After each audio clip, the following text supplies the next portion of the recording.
Hello, hello, my lovely and wonderful punks. How are you doing today? I hope you're doing well. Hope you've been taking care of yourselves.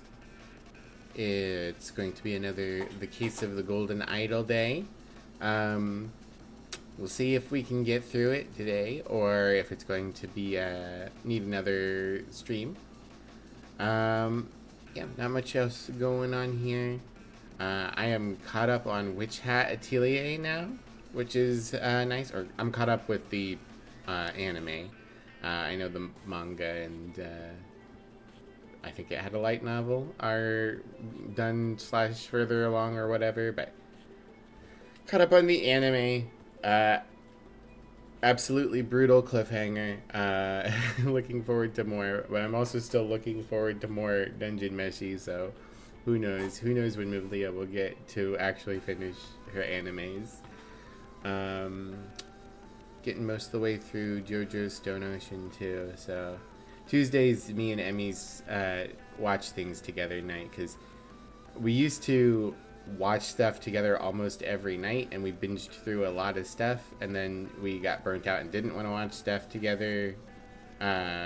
We just didn't, weren't in the mood for watching things, and then we were like, okay, we want to watch things, but we don't feel like it every night, so we can like occasionally watch things when we're in the mood for it, and Tuesday nights can be our dedicated watch stuff together nights. So that's what we did last night. We watched the last few episodes of Witch Hat. We watched a couple episodes well, more than a couple. We watched a few episodes of JoJo. And we watched a 3-hour Blood on the Clock Tower game. Because Blood on the Clock Tower is awesome. And unfortunately, probably not something I'll get to play very much. But let's do something I can play. Let's go ahead and jump into Case of the Golden Idol. There we go. Hello, Sammy, you were first, and I assume you are off to go have that nap you were DMing me about. So have a nice nap while you listen to my voice. Hello, Specs. Hello, EO. Hello, Thomas. How you all doing today? Doing well, waiting on orientation stuff for your new job. The orientation for your new job is pansexual. Boom! Laser beam. Nah, I hope it goes well. I hope all the new job stuff works out really good for you. We're still hoping to hear some good stuff back for Emmy at some point, but nothing yet. As always, if you guys see any remote position work, particularly in data entry, data analytics, or especially medical data entry and data analytics, please send them our way so that Emmy can find a job. Alright, puppy story time. Look at that puppy. Oh, good dog. Waiting on news of your orientation date? Yeah, that can be frustrating. Well, I hope you hear from back soon. The Cursed Inheritance. The explosive events in the forest cabin. Burkham Workhouse. See, this is they said in the last chapter to get oh boy, I'm gonna have to remember the names. David Gorin, to go somewhere. We have a picture of 6 hats. Henchman for hire in Timberbrook region. Billy Cracker. Oakwood Gang. Brawler. Robber. Hardy Abe. Burkham Workhouse. Brawler has a cart. Lil Billy. Oh, we have 2 Billies. Hobbs Gang Burglar enters through the chimneys. And Jack Nails. Timberbrook Inn. Burglar and Picklock. A box of confectionaries. That's it. Not much out here.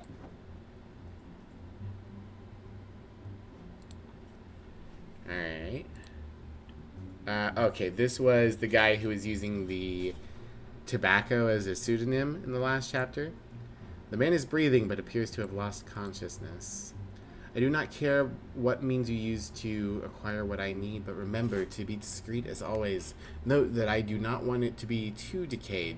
The more recently it has died, the better. One of the old workhouse geezers croaked yesterday.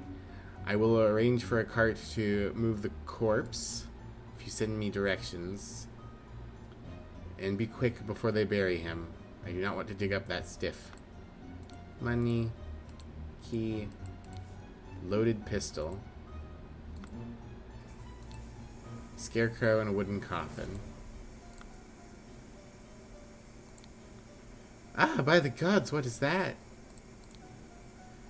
Gentleman robber strikes in Westbrook. The infamous gentleman robber Walter Keane, with a number of unnamed associates, held up a coach on the southern road leading out of Westbrook. The scoundrel robbed the passengers of all their valuables, kissed a young lady, and then left. This is already the 5th robbery by the infamous gentleman who, as is his custom, appeared wearing an impeccable suit and a new hat in the latest city style. The reward for catching Walter Keane has been increased to £100. Everyone, you are not to visit any village or city without my permission. At no point may you disclose the location of the cabin. Mr. David Gorin, that's the coach driver, you are in charge of all security and arms. Mrs. Lucius Smith, you will taste any food you cook before it is presented to me. Little Pip, you are in charge of Black Bestia and Golden Doubloon. Both must be fed daily. I assume those are the dogs. Edmund Cloudsley. Oh man, there's a lot of names. There's Little Pip. Go, coin, go! Okay, so this dog is Golden Doubloon. Probably. Rah, rah, rah.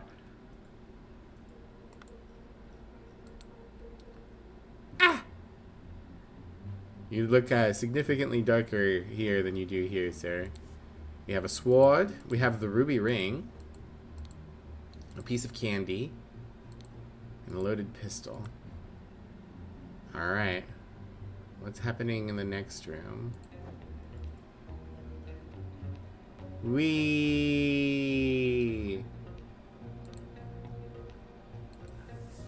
Okay, so we have a lock or a stopper that has busted.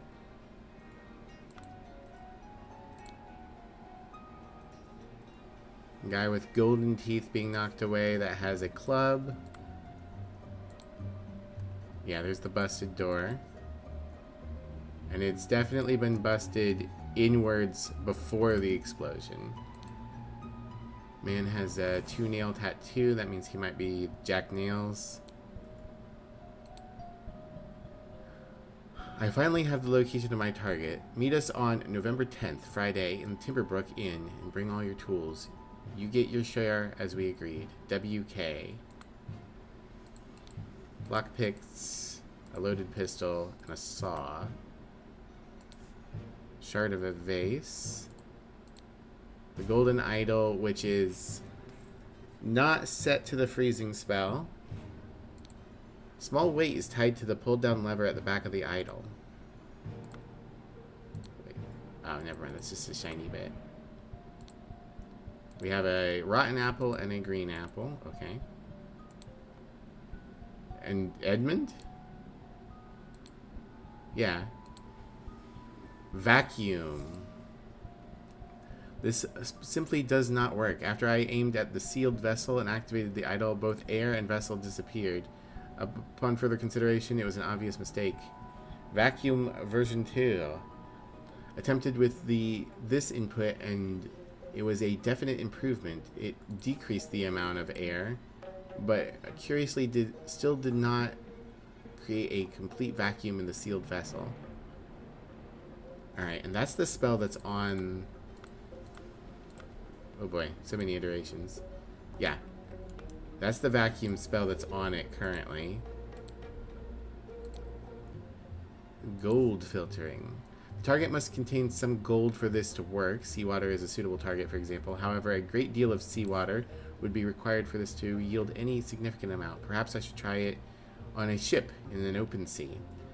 First step, get gold by aiming at the target. Second step, aim at an empty vessel to retrieve it. Okay. Unknown effect. If the implications of this are what I surmise, this could be a tremendous discovery.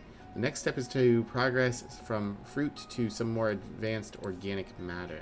I must ask David to fetch me a dead body for future experiments. This is vitally urgent.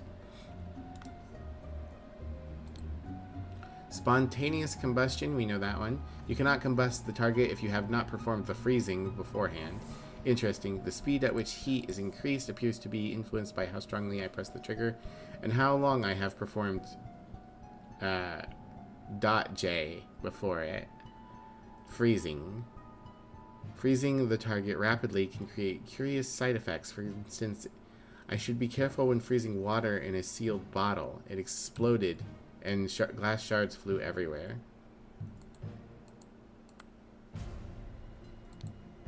Safety notice. Upon pulling the trigger, if the glyph input is meaningful, the idol will perform the intended action on the target it can see. If the eye is red, it is ready for a J input and will turn blue afterwards. If the eye is blue, it can only perform a .J input and will turn red afterwards. Okay. Gun. Alright, it is blue because it has performed a red action. Presumably it has done the inverse of a vacuum spell and it has created a explosion spell. Alright, I think that's everything. That's 34 pips. Time for thinking. Alright, so I'm pretty sure the dog is Golden Doubloon because Little Pip calls him Coin. That up there is Little Pip. I'm going to assume that the man going vertically is Jack Nails because he has a nails tattoo. This is Edmund Cloudsley. This is the guy who was using a pseudonym last time. Oh, we have our spells. Interesting. Blank blank needed a blank. Well, I can fill that in. Edmund Cloudsley needed a corpse. Blank blank, along with accomplices, delivered a blank. Upon entering blank blank, suddenly blank blank. Meanwhile, blank blank blank, the amount of blank in a sealed blank. When blank blank and blank blank entered the room, the blank blank and killed them both. That one I can do. The vase exploded. Alright. This is Lucius Smith. So we have 3 thieves remaining. This fellow has golden teeth and brown hat. This fellow is probably our gentleman thief.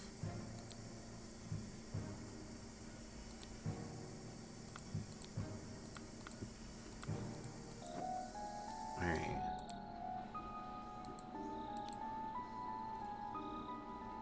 One, two, three, four.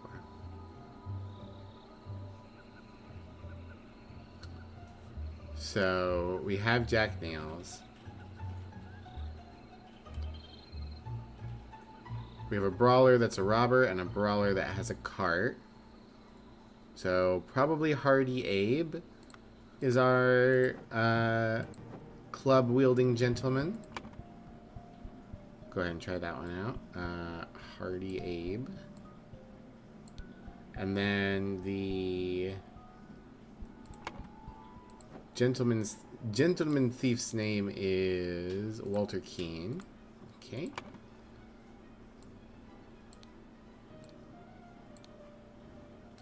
And that leaves the unconscious gentleman who is not David Gorin. So he must be, because he's not the dog and he's not David Gorin, so he must be Billy Cracker, right?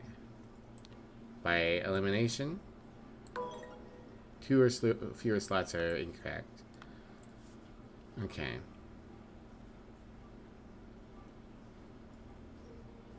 Oh, there's also little Billy, right? Yeah. Enters through the chimney. Yeah, Billy Cracker is a brawler and a robber. Someone who enters through the chimney makes more sense.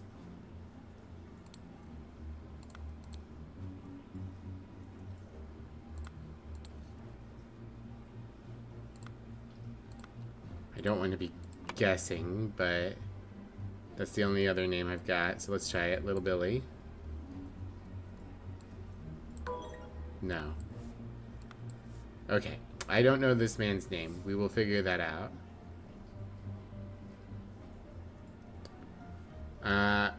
Okay. Let's focus on our spells.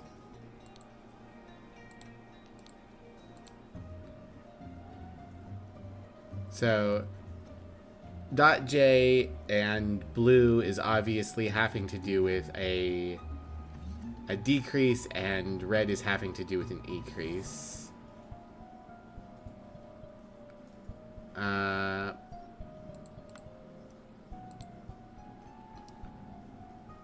Or a pulling versus a pushing. So this is pull gold and push gold. This is pull item. And this was an attempt to pull air. And this is push item vitality, life.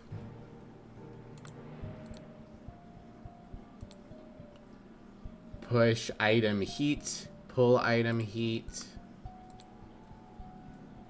Yeah, okay. So we can go ahead and do that.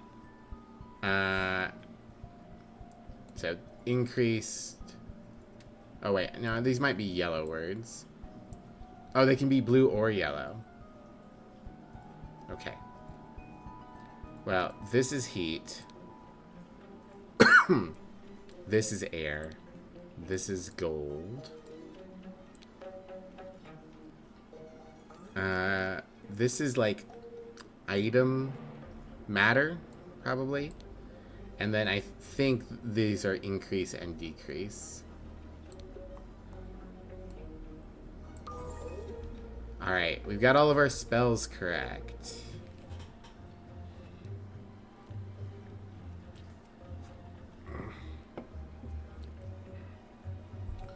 We got our spells correct. We've got... I'm pretty certain about the names for most of these. I could be wrong about Hardy Abe. I could be wrong about Walter Keane. But I have no idea about this man. Edmund Cloudsley needed a corpse. Someone, along with accomplices, delivered well, they didn't actually deliver a corpse now, did they? They delivered a scarecrow.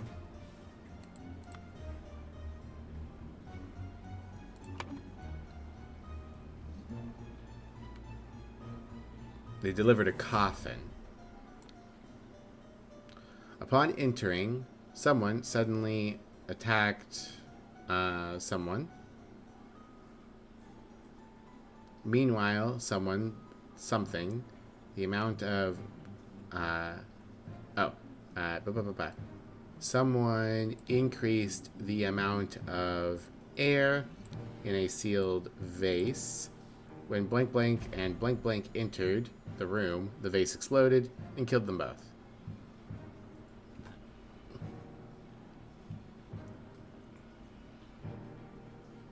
I mean, presumably Edmund did this, right? It's a little weird that he's hiding in his, oh, whoopsie. Put these back. That he's hiding in there.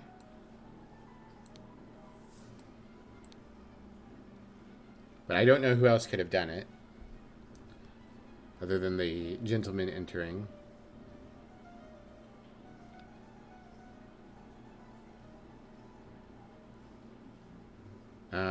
Well, Hardy Abe and Jack Nails are the ones who entered. Hardy Abe and Jack nails.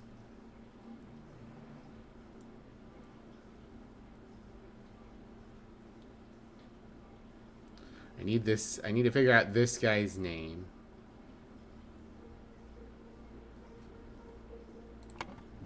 Okay. We know he was using tobacco as a pseudonym in the previous chapter. One of the old workhouse geezers croaked yesterday. I'll arrange for a cart to move the corpse. If you send me directions and be quick before they bury him, I don't want to dig up that stiff. Do not care what means you use to acquire what I need, but remember to be discreet as always. Note that I do not want it to be... I do not want it too decayed. More recently it has died, the better.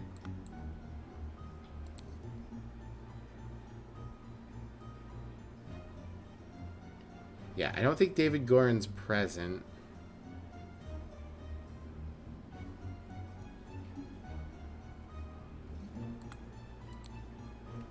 I assume this is the gentleman thief. Why? He has a piece of candy. There's a box of confectionery from the workhouse. A drawing of hats.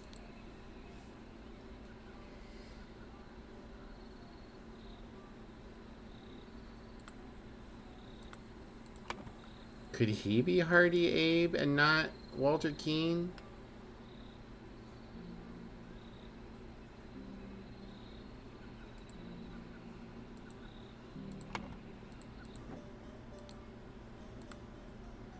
I don't think so.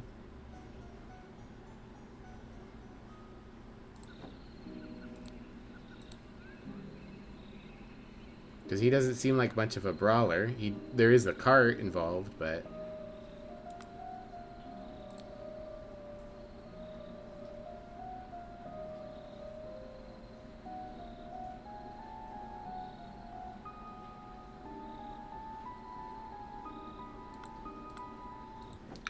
Just trying to think of if there's someone else that I could have wrong. Because I don't have many names left. I have Little Billy, and I have Billy Cracker, and I have David Goran. I don't think he's David Goran. I mean, he could be, but, like... I don't feel like that's right.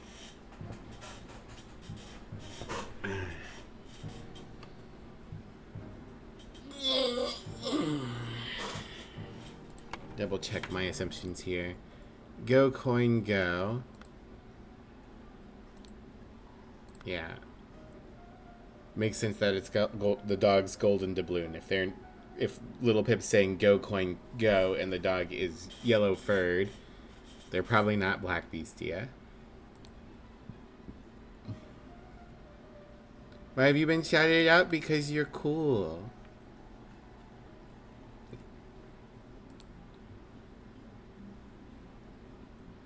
It's been almost a year? Well, too bad. You still get shouted out. Okay.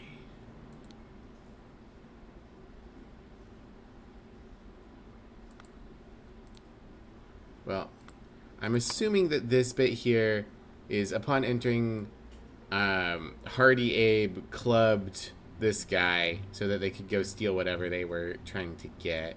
Because he's got a non-lethal injury. Get wrecked, Mademoiselle. Alright, well, I'm going to put in Hardy Abe.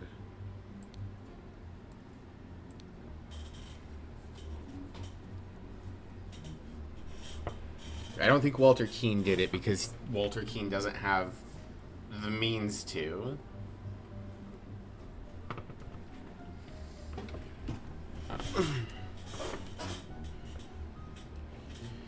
So I'm pretty sure at this point I need this guy's name and then that slots into both of these empty spots. So I'm just going to pretend this guy's name is Joe. Edmund Cloudesley needed a corpse. Joe, along with accomplices, delivered a coffin. Upon entering, Hardy Abe just suddenly clubbed Joe. Meanwhile, Edmund Cloudesley increased the amount of air in a sealed vase. When Hardy Abe and Jack Niels entered the room, the vase exploded and killed them both.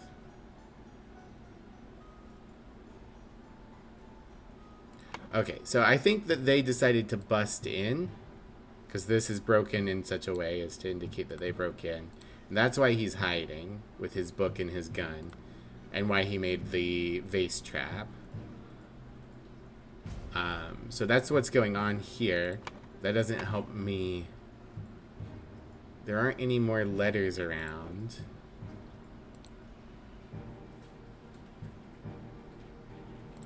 I mean, I guess I can try David Gorin.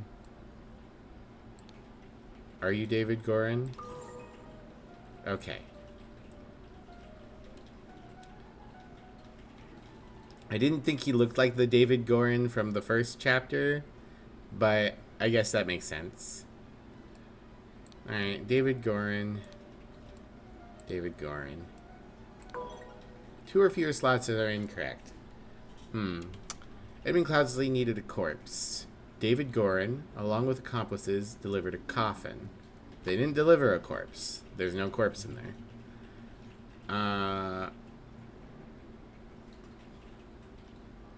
Upon entering, Hardy Abe suddenly clubbed David Gorin. Meanwhile, Edmund Cloudsley increased the amount of air in a sealed vase. When Hardy Abe and Jack Nails entered the room, the vase exploded and killed them both. Was David Gorin in charge? He was in charge of security.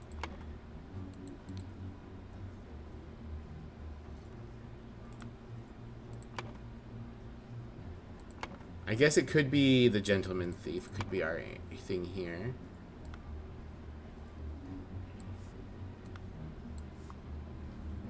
Let's try Walter Keane. There we go. The scroll has been fulfilled. No hints accessed. To gain entrance to Edmund Cloudsley's secret forest cabin, the gentleman robber Walter Keane pretended to deliver a corpse to Edmund for his experiments. On entering the cabin, the robbers ambushed the servants, and Edmund locked himself in his study. While the robbers were sawing through the lock, he's got a saw. That's how they got through. It just looked like it had been busted open. It doesn't matter. While the robbers were sawing through the lock, Edmund prepared a trap with the idol that killed 2 of the intruders.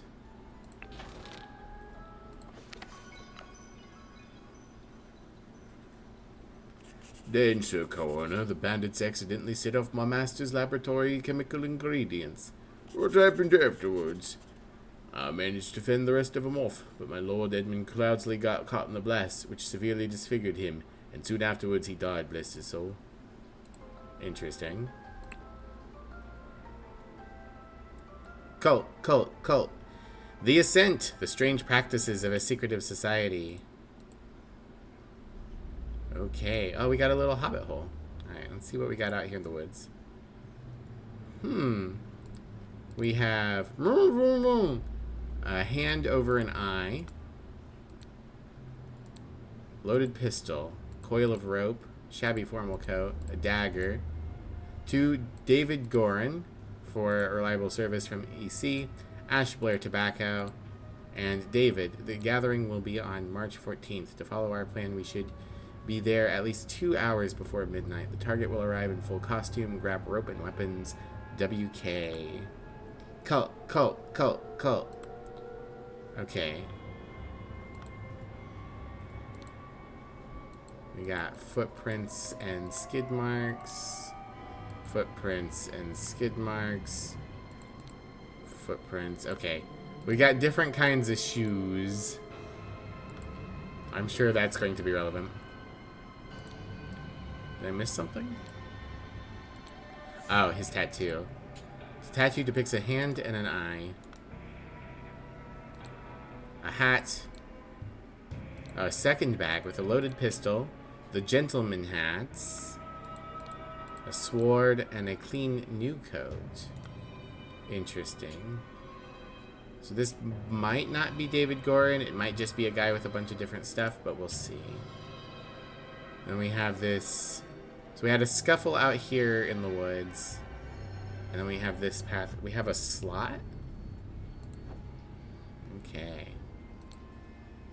This clue has been added to the thinking panel. The brothers wear masks appropriate to their house. The dark hands, the proud beasts, and the water snakes. Brothers wear robes appropriate to their rank. Master, steward, and initiate. How many eyes there are. Okay. Master, January 5th, 1789. Masters, I ventured on the Order's mission to reclaim our fire-breathing relic and, with great resolve, punish the despicable enemy. I, with a few brave companions, fearlessly entered his hideout in a remote hunting cabin. But the devil had prepared a treacherous trap, and an explosion slaughtered my dearest friends as we entered his study. Thanks to my sturdy physique, I survived the blast, only to be assaulted by the enemy's lackey assassin warrior, David Gorin, and a pack of bloodthirsty hounds.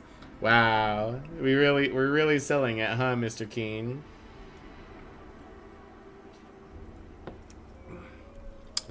After an hour of flight, I received numerous deadly wounds, in spite of which I prevailed and defeated my assailants with my martial training. I discovered the enemy's dead body slain by the trap of his own making, but no trace of the relic.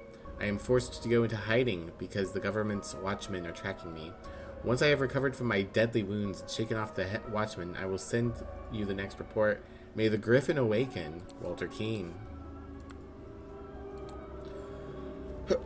October 20th, 1789, so almost a full year later. I must apologize 1,000 times for my absence, but my road to recovery was full of peril and valor that cannot be sufficiently conveyed in writing. The government dogs and spies chased me tirelessly, I was forced to seek refuge in Aquitania to recover from my still dire wounds. There, I finally bested my pursuers with the help of Lazarus Hurst, a young resourceful gentleman whom I met in a remote manor one dark winter night. Not only did he earn my trust by stepping into the fray against the villains, but he turned out to be well versed in the arcane arts. Of course, not yet close to your skills. I have finally recovered and plan to return to Albion. I suggest that Lazarus would be a fine addition to the Order. I vouch for him and will invite him to undergo the appropriate trial. May the Griffin awaken, Walter Keene. January 16th, 1790. Illuminated Masters, I object to the admittance of the individual Lazarus Hurst to our brethren. I submit that our dark-hand brother Walter Keene, who vouches for him, cannot be trusted because he is a liar and a thief. I am certain that, when dispatching our enemy, he kept the golden fire-breathing relic for himself. Nothing will move me on this. He must produce the relic, apologize personally to me, and afterwards will be expelled from our brotherhood. Sir Geoffrey Sinclair. Have I heard that name before? I don't recall. Alright, which way? Let's go this way. This clue's been added to the panel. Yep. Okay. So we've got a goblin, we got 2 scarecrows, we got a dead goblin, we got a goblin, and we got a funky man. We got a death-stained glass mirror, and a candelabra with a key and a flower on it. Alright, let's start over here. Done when an accuser has challenged a defender. Both drinkers must be barefoot. The substance is added depending on the severity of the accusation, including deadly poison. Add substance to one of the cups. Defender chooses first. Accuser chooses the remaining. Both partake wine cups. Okay. So it's the iocane powder riddle, but with a third party deploying the iocane powder.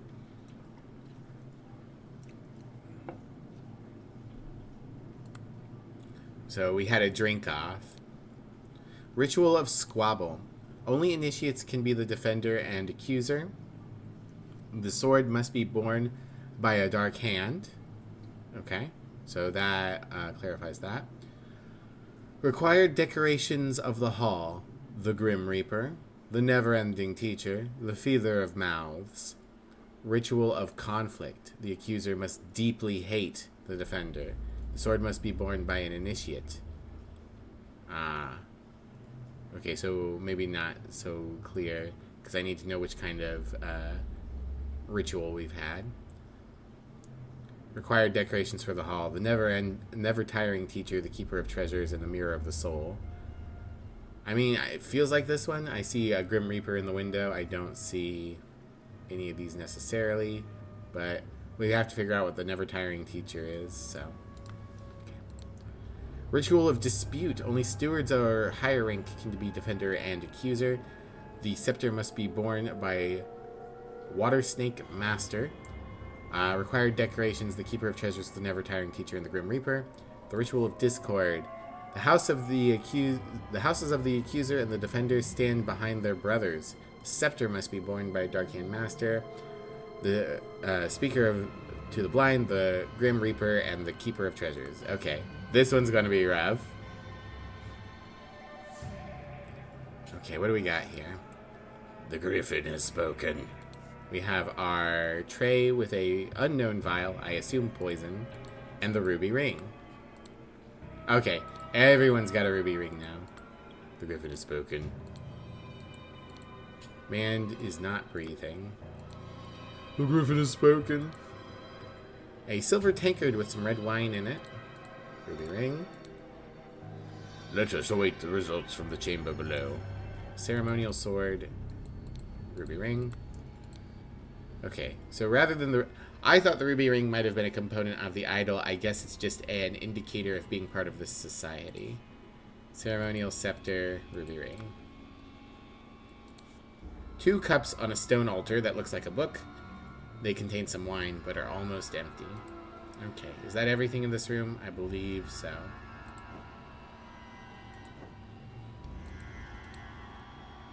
Okay. Man with house on back. That is like a snail. Man who has no mouth and must eat peas. Fish in house. Man who wear clothes during the summer, but is naked during the winter. Prepare to receive what you have earned. 2 ruby rings. One of which is in his pocket. We have a lion brand and a eye brand. So this is a good thing. This man is about to be marked as an initiate and then receive a ruby ring. February 10th, 1790. Brother, a member of our order has proposed a new candidate to join our brotherhood. Our brother's trustworthiness, however, has been challenged. Therefore, we have decided to take measures to resolve the fate of these individuals. If the brother proves himself, he can vouch for the newcomer. If the newcomer survives the appropriate trial, he will join our ranks. You are summoned to join our gathering on March 14th and fulfill your role in the rites of the Brotherhood, the Council of Masters. I have signaled to Griffin who I am. I accept my fate, whatever it may be. And then we have this funny Nikki man.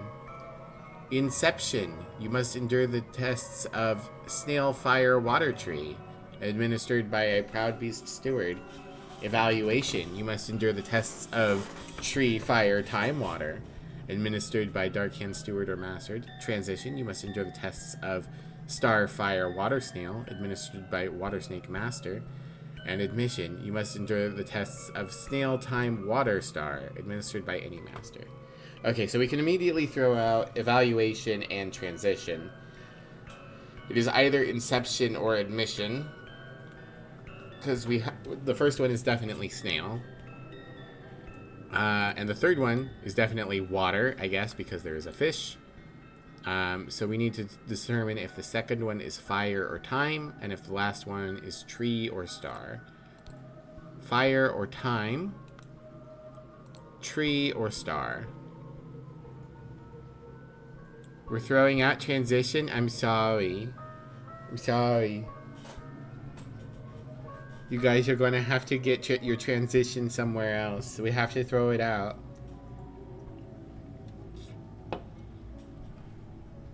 I have no idea if this represents fire or time. I have no idea if this represents tree or star.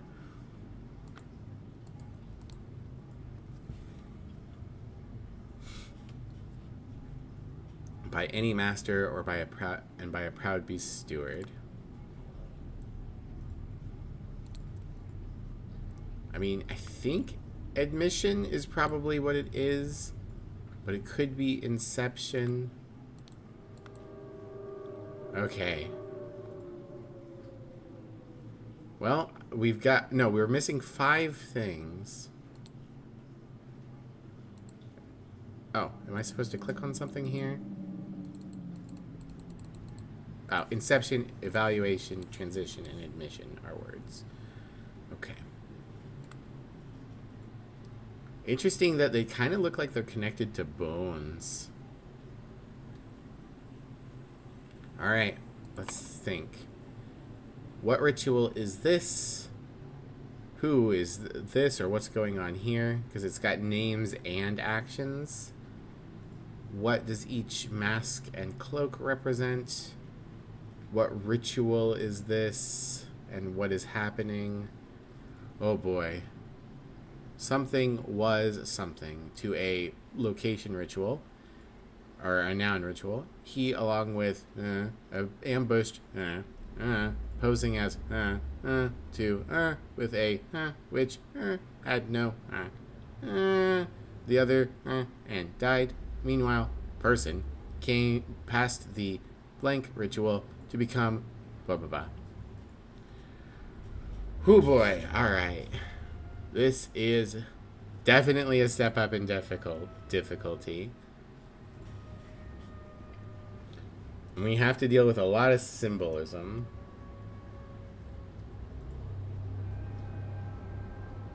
You got this? Thank you. I appreciate it. So the man outside is a Dark Hand Initiate. I know that much. Whether or not it's David Gorin or not, or Lazarus Hurst,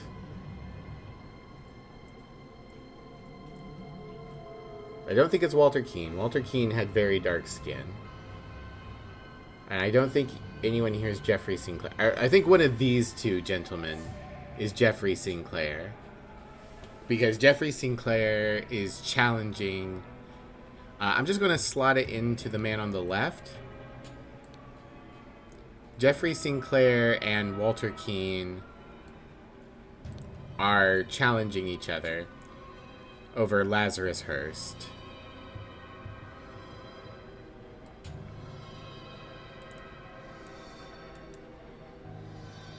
Yeah, the light blue is just because I can use other stuff. I'm pretty certain this is Lazarus Hurst, who is probably about to be admitted, which probably means I am actually going to swap these. I think Walter Keane won and Jeffrey Sinclair lost. Because it looks like Lazarus Hurst is about to be initiated. Whether initiation is considered admission or inception, we'll see. Alright. So...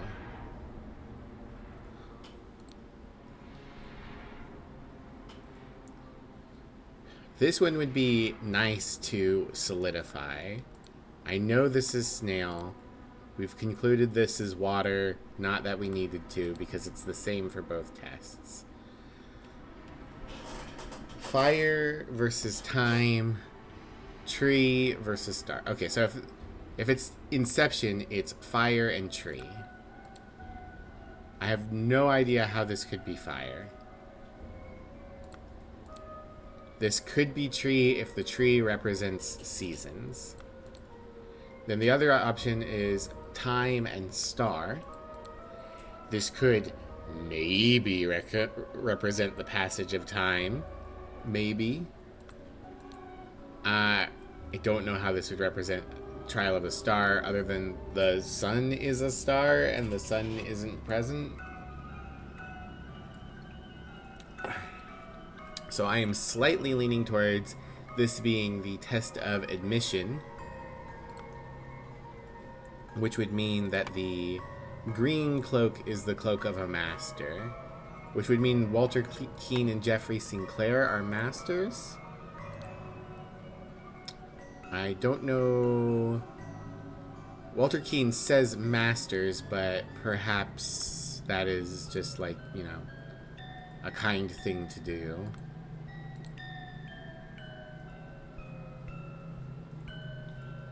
Our Dark Hand brother, Walter Keane. Okay. So, Keane is a Dark Hand.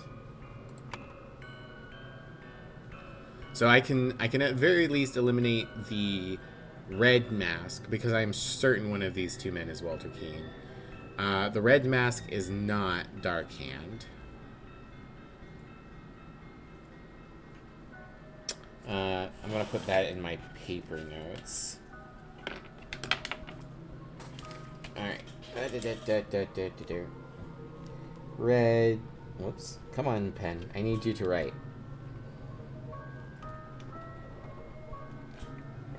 Red mask is not Dark Hand. Okay.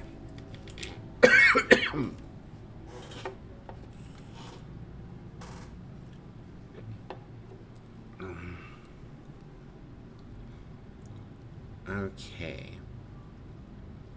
This is a Dark Hand Initiate.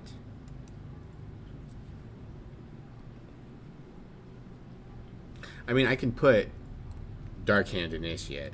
That might not be... Okay. Okay. Well, that makes that easy.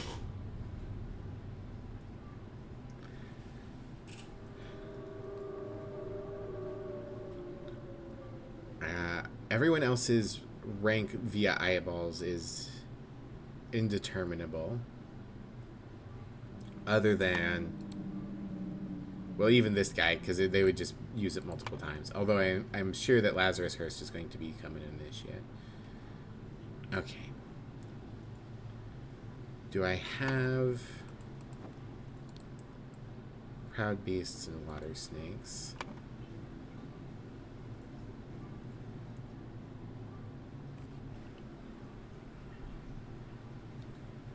I mean, I feel like the red mask is probably the Proud Beasts aesthetically, and the blue mask is probably the Water Snakes aesthetically, but, like, I don't want to just do that. This isn't going to be a person, I don't think. This is going to be a individual. Okay. Do I have the rules? I only have the fighting rituals.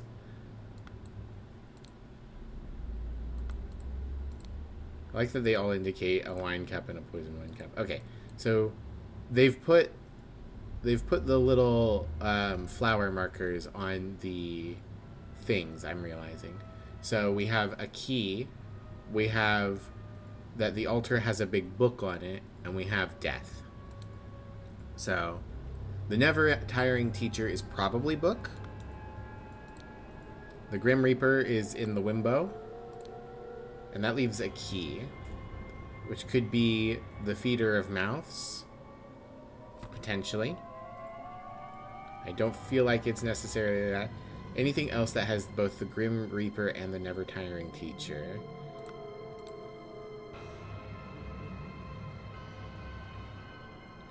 Okay, the Keeper of Treasures. That would make sense for a key. Okay, so I believe this is the Ritual of Dispute. Only stewards or higher rank can be the defender and the accuser. The scepter must be borne by a water snake master. Okay.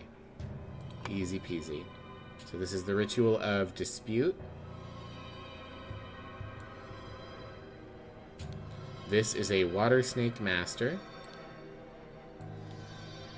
Which means that I was right. The blue masks are the water snakes. Which means that the red masks are the Proud Beasts. Which means that the green masks are the Dark Hands. Ah, that's right. It's over here now. White robes are masters. Which means that green robes must be stewards. Because it has to be steward or higher. Which means that black robes must be initiates. Which makes sense. The initiate has to hold the bottle. Wait. Yeah, there wasn't any rule that the initiate couldn't hold the bottle, right? I'm pretty sure. Where's the word initiate? There it is. Cool. Okay, I don't believe this is a specific person. I believe this is just a water snake initiate. This is a dark hand initiate. This is a Proud Beast master. 2 or fewer slots are incorrect. Okay. My guess would be then that either one of these 4 gentlemen has a name, or I have it backwards No, I couldn't have it backwards because it says 2 or fewer slots are incorrect. Interesting. So one of these isn't right? Either not Walter Keane or not Jeffrey Sinclair. Odd, though. They're the ones having the dispute. So I think one of these gentlemen must be a person. But I don't know. It would have to be David Gorin. He's the only other person we've got. That or one of these two is actually ambiguous? Alright. Well, we'll think about that for a bit. While we're thinking about that, we know that this is a Proud Beast steward.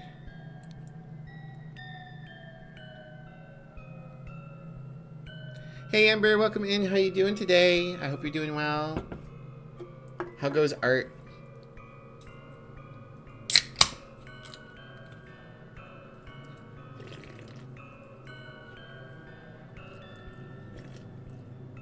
Alright.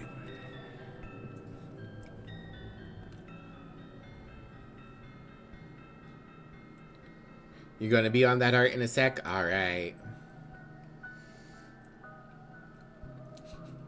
Have a nice lurk, Jag.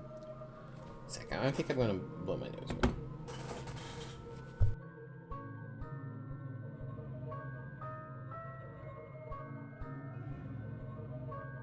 Okay, that's better. It makes sense that Walter Keane and Jeffrey Sinclair would both be stewards too.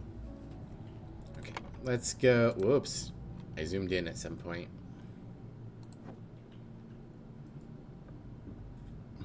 Oh, we're about to have an ad break.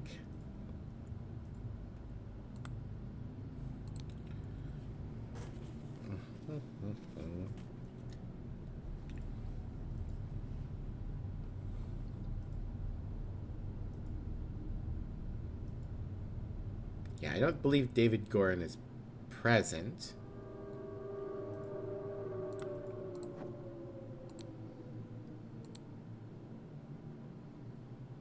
Or maybe someone is, because we have two sets of stuff here, maybe David Gorin has impersonated Walter Keane or Mr. Sinclair. Yeah, David, the gathering will be on March 14th. To follow our plan, we should be there at least 2 hours before midnight. The target will arrive in full costume, grab robe and weapons. WK. Yeah, so this isn't to David Gorin for reliable service. So David is impersonating an initiate. Probably this one with the poison so that he could manipulate the outcome.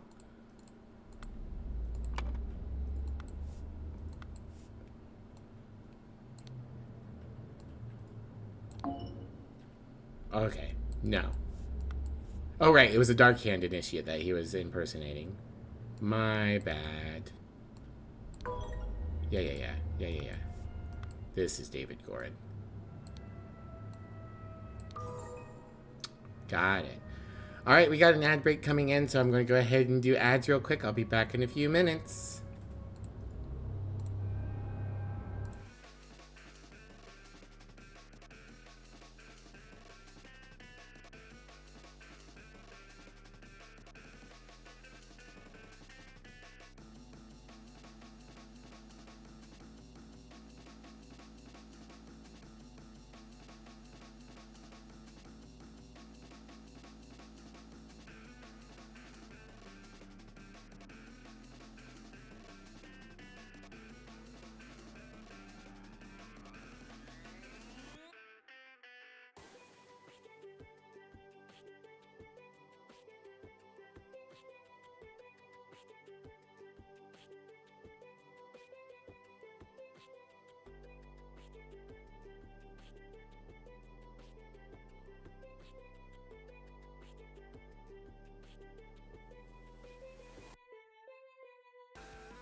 And we are back. You're shrimping even harder. Don't shrimp blood, that's not good for you. You eat shrimp, you don't become shrimp. And hi, Specs. I'm glad you had a drink and a stretch. Good stuff.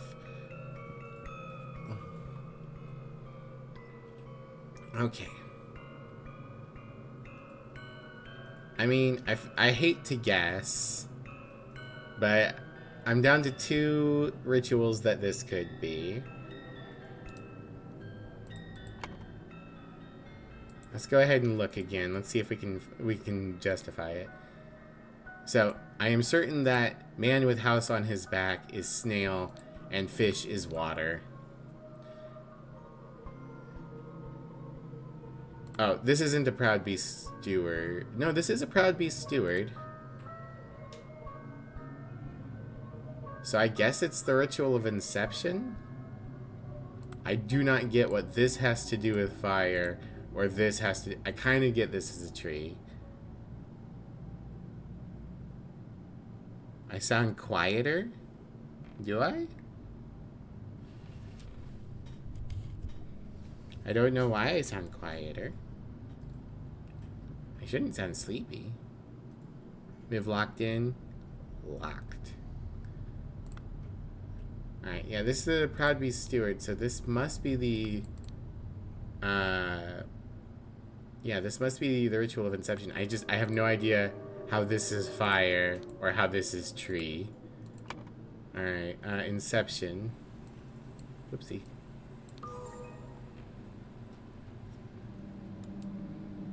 Maybe I can look that one up on the Steam forums or something later. Alright, everything's filled in correctly, so that means I need to figure out how to build this passage. Alright, someone was challenged to a dispute ritual. I believe it was Walter Keane was the one who was challenged. Oh, WK is Walter Keane. Okay, so he got David Gorin to help so that they could make sure that he would win. Walter Keane was challenged to a dispute ritual. He, along with David Gorin,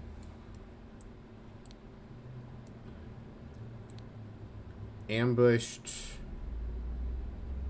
a Dark Hand initiate, David Gorin, posing as Dark Hand initiate,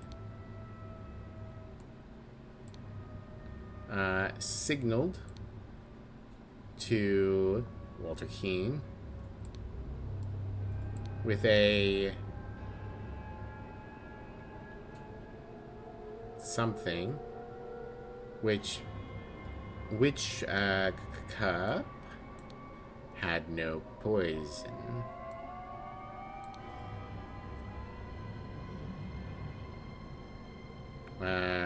Jeffrey Sinclair drank the other cup and died. Meanwhile, Lazarus Hurst passed the Inception ritual and became a initiate. Dark Hand initiate, probably? No. He had the Proud Beast symbol. Proud Beast initiate. Okay. What did he signal with, I guess, is the question here. I mean, the only thing he's got is a tankard. So he must have signaled with the tankard, right?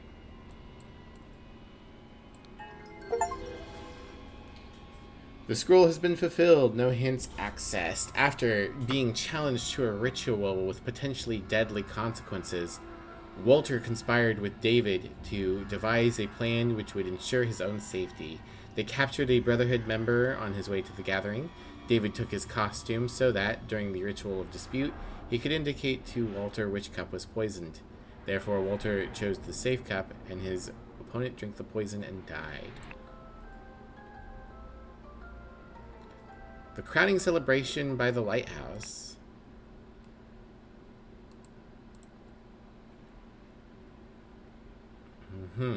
Okay. Well, let's look at the dead guy first. We have a dead water snake master with a severe head wound. The man is not breathing and has a severe wound at the back of the head. His arm appears to be broken. Ruby ring. Water snake, April 13th, 1791. Water snake master. Lately I have experienced disturbing dreams and I feel cursed. Are you the source of this with your magic? Desist immediately and know that, when pushed, my rage is absolute. Do not toy with the well-being of the Empire's general, for I do not tolerate being attacked. In my many voyages, I have learned the dark arts too. If need be, I will summon 1,000 invisible demons to crush your bones. Proud Beast Master. June 15th, 1791. Dear friend, it is not so simple for me to get you a seat alongside me on the court of directors at the Seven Seas Company. As a doctor, I recommend you to stop obsessing over it. It will only unbalance your humors. Let us discuss alternatives at the next party at Kensington Palace. Okay. Both his legs are broken. Flute. Okay. Oops. Footsteps in both directions. Oars. They have their masks. Rules in history, oh boy. Rules for the Griffin's rebirth. The one who claims to be the Griffin reborn must perform a miracle. If someone repeats the miracle, it is proven that it was not a miracle, but mere magic. Claimant is punished with death. If no one can repeat the miracle, the masks fall. Claimant is crowned as the Griffin reborn. Okay.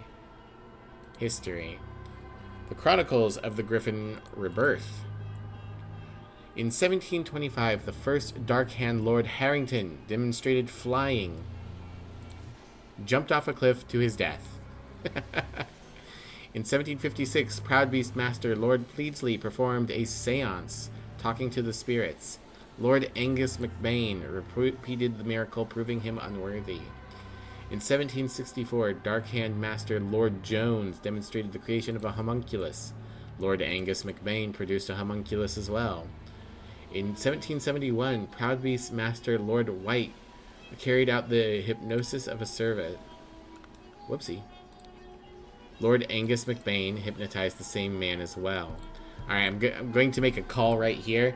This is Angus MacBain. He has been shoved off the pillar so that he can't disprove a miracle again. Alright. We have a little thing here. It's his shoe and the mooring. Interesting. Okay. That was an actual miracle. Unbelievable. So there is a Griffin reborn? Ruby ring. A seal with the number 7 in a star. Okay.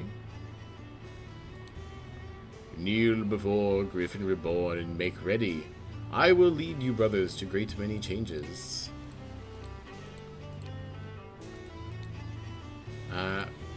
This appears to be Edmund Cloudsley's book. Has Edmund made himself youthful?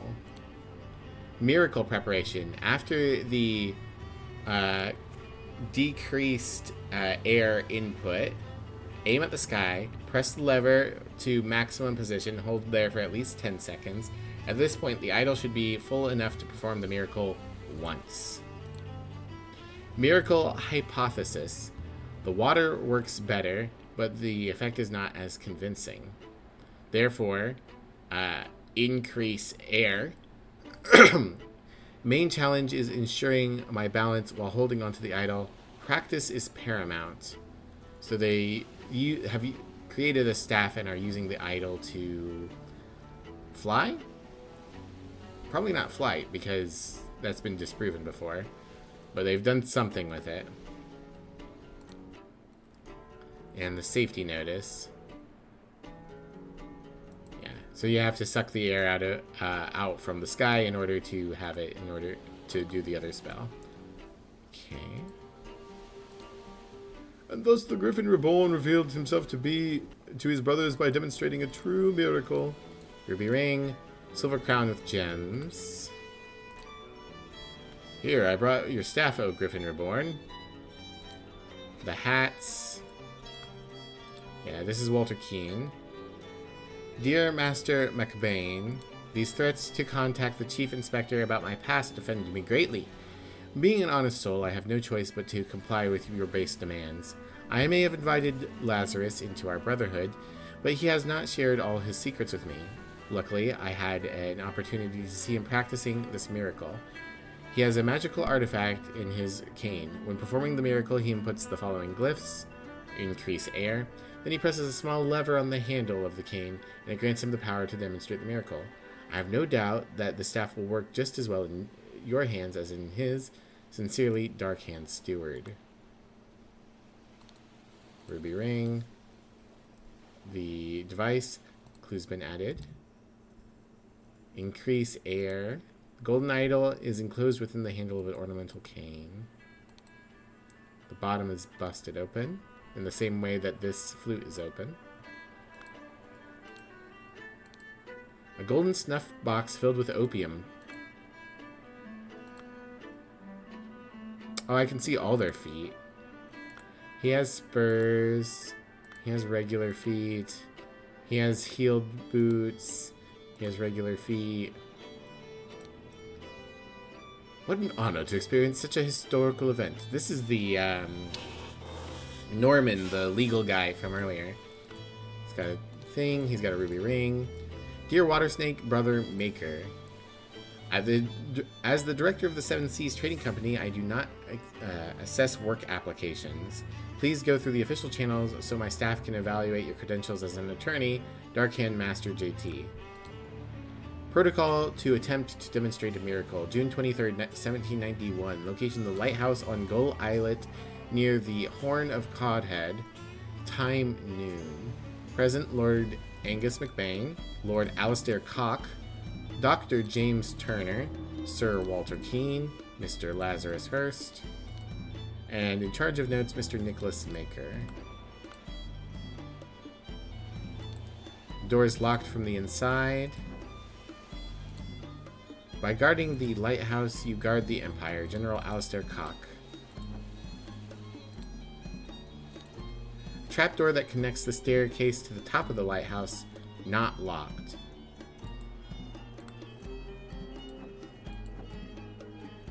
Alright. So we can fill in a lot of names here real quick. We know that this is Nicholas Maker.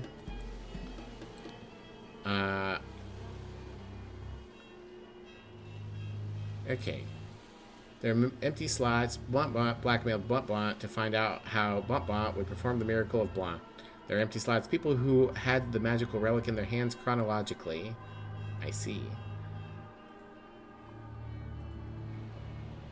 Alright, I'm pretty sure the dead man is Angus McBain. This is Walter Keene.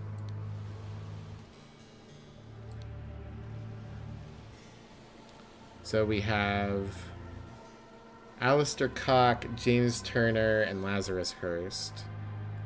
This looks like Lazarus Hurst, which I'm starting to think...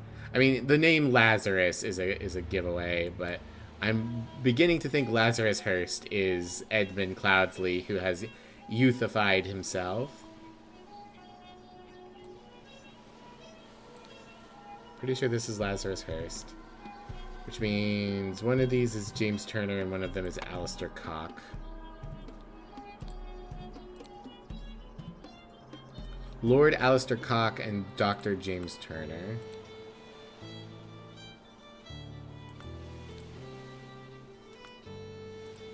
This man has a 7 seal. We know that Alistair Cock is a general.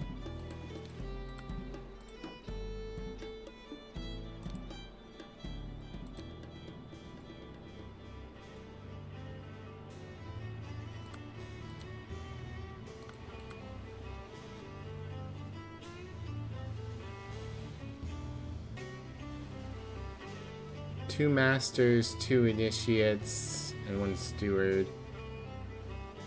Plus this master over here.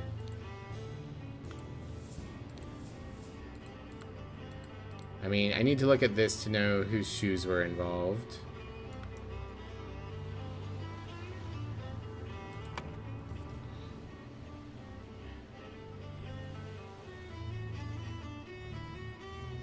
Miracle of Wound Head or Griffin Reborn, Flying, Seance, Homunculus, Hypnosis, Seal, Idol, Lighthouse.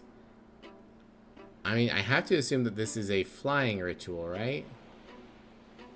Because it's blowing out air. Even though that miracle has been performed once before, maybe this one counts differently. Let me go look at how that miracle was. Oh, no, because that miracle wasn't actually performed. The guy just fell and died. Okay. How about the power of flight? That do anything for you? Alright.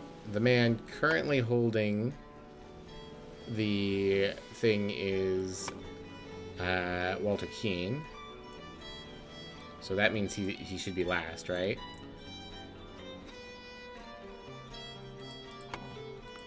Who's about to be crowned?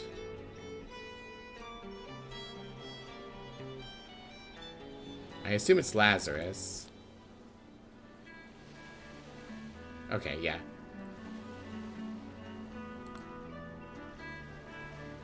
It's weird that they're all kneeling before they've put the crown on his head.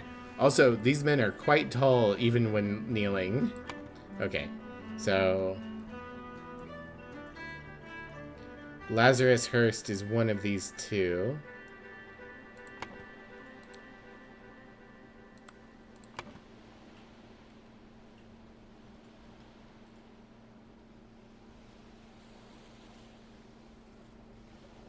Who else has held the staff, I guess, is the question.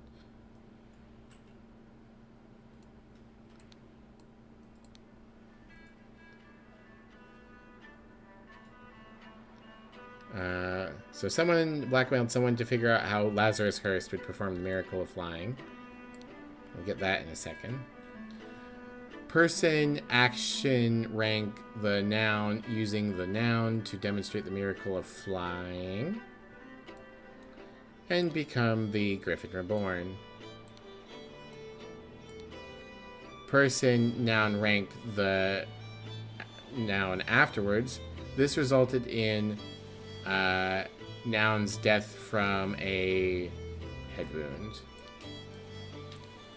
Angus Bane. Okay, so someone held the staff, and because they didn't know how to use it properly, they either sucked air and pulled Angus McBain off the thing, or Angus McBain tried to use it to fly and died because he didn't use the suck ritual first to get the air. I think that's probably it. Yes. So Angus tried to reproduce the miracle, but didn't know how the idol worked and died.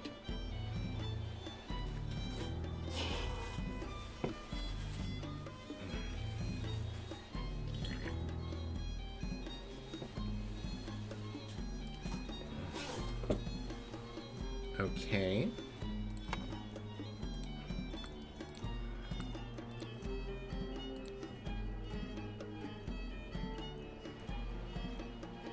So a Dark Hand Steward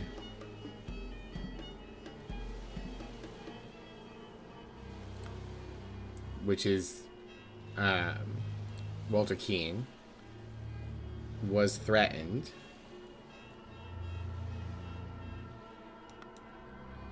Has not shared all his secrets with me.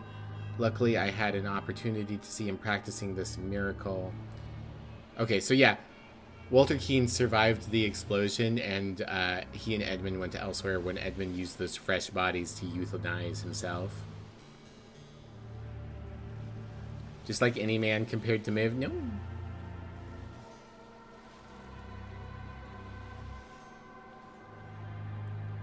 Okay, so he tried to, Angus McBain.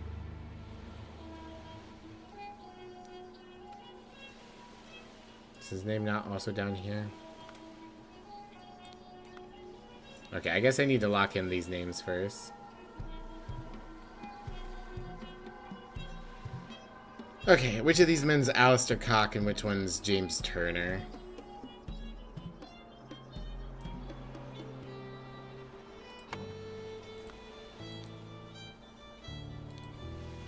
He has a seal. He has the crown.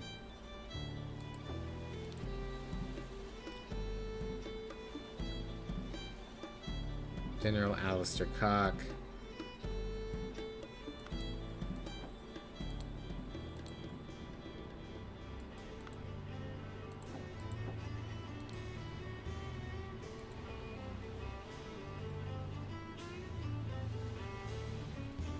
Oh, and I see the staff has broken as well.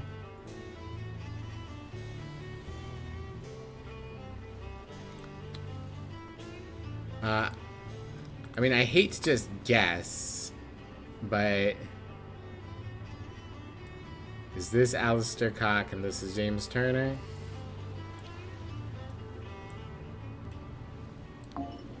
No, this is James Turner and that's Alistair Cock. Okay. I don't know if there was a clean way to know which one was which. Maybe the seal makes him a doctor somehow. I don't know. Okay, well. Angus McBain blackmailed Walter Keane to find out how Lazarus Hurst would perform the miracle of flying. Yep. Lazarus had it first, then Angus had it, and then Walter Keane had it. Used the burnt to demonstrate the miracle of flying and became the Griffin Reborn. Seance, Lighthouse. Idol. There we go. Use the idol. Let's go ahead and... Lazarus Hurst. Verb rank. Oh, no. We have transitives. From and with. Jumped. Jumped with the idol. Using the... Oh, wait. Maybe it's jumped from the lighthouse. Yeah, okay. Jumped from the lighthouse using the idol. To demonstrate the miracle of flying and become the Griffin Reborn. Angus McBain.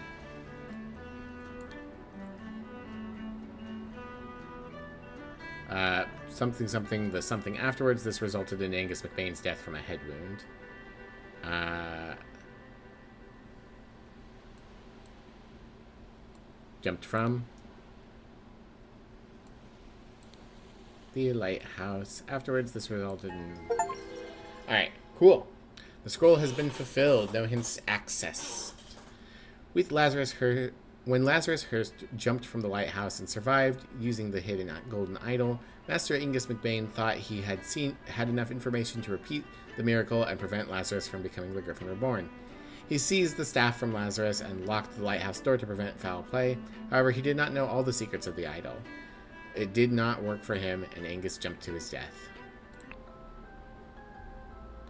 Alright. The Ascent.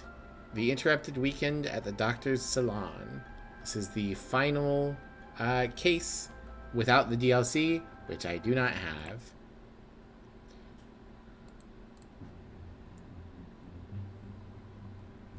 Okay.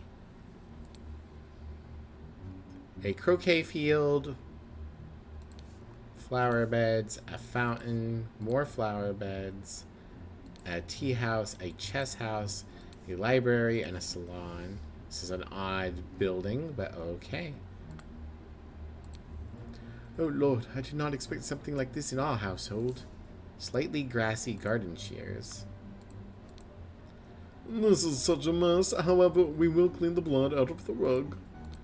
Alright, this is our doctor. Ha! Leopold, you plan to frame Pt2. is your plan to frame Pt2 is sublime, but your missing button is more than enough proof that you did it. Constable, please escort this man out. Ring with a ruby, clean doctor's scalpel. You know, if you'd had that last chapter, then I would have known you were a doctor. Clean small sword.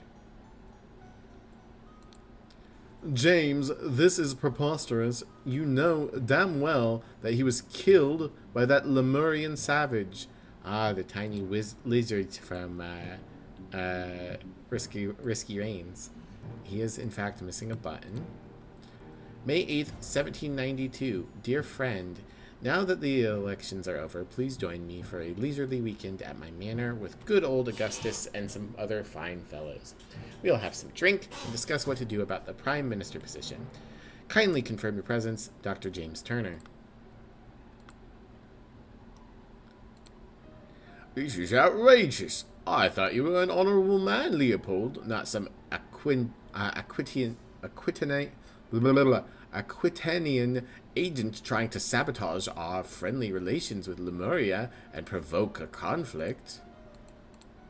Sure are putting a lot of words in his mouth. He stole his life just like that. The doctor's a smart man since he saw through his lies. What is your hair? May 8th, 1792. Dear friend, at one of the balls, you said that you would love to meet someone actually interesting. I'm having a weekend of drinks at my manor, and a prince from the 11th clan of Lemuria will be joining us. Please do us the honor of your company, too. Kindly confirm your presence, Dr. James Turner.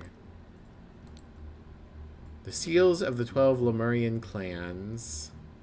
Axe, 2 axes, some stuff, a piggy, a hand, a ladybug, a wolf with arrows, 2 wolves, a ladybug with some stuff, 2 hands, and 2 ladybugs. We're missing a boomerang.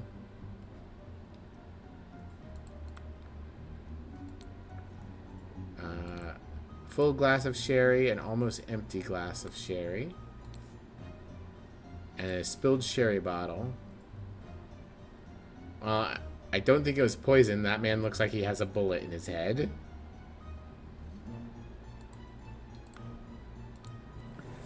Psychoactive plants, drugged symptoms. The spotty onion creates an illusion of unity within the universe, increased appetite and hiccups. The black poppy creates sleepiness, whites of the eyes get a pink tint.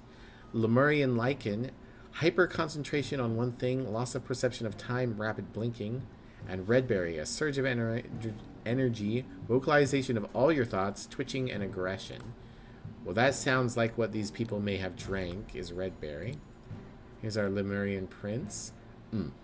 I hope the host did not notice me when he was leaning over the sleeping eye-patch gentleman.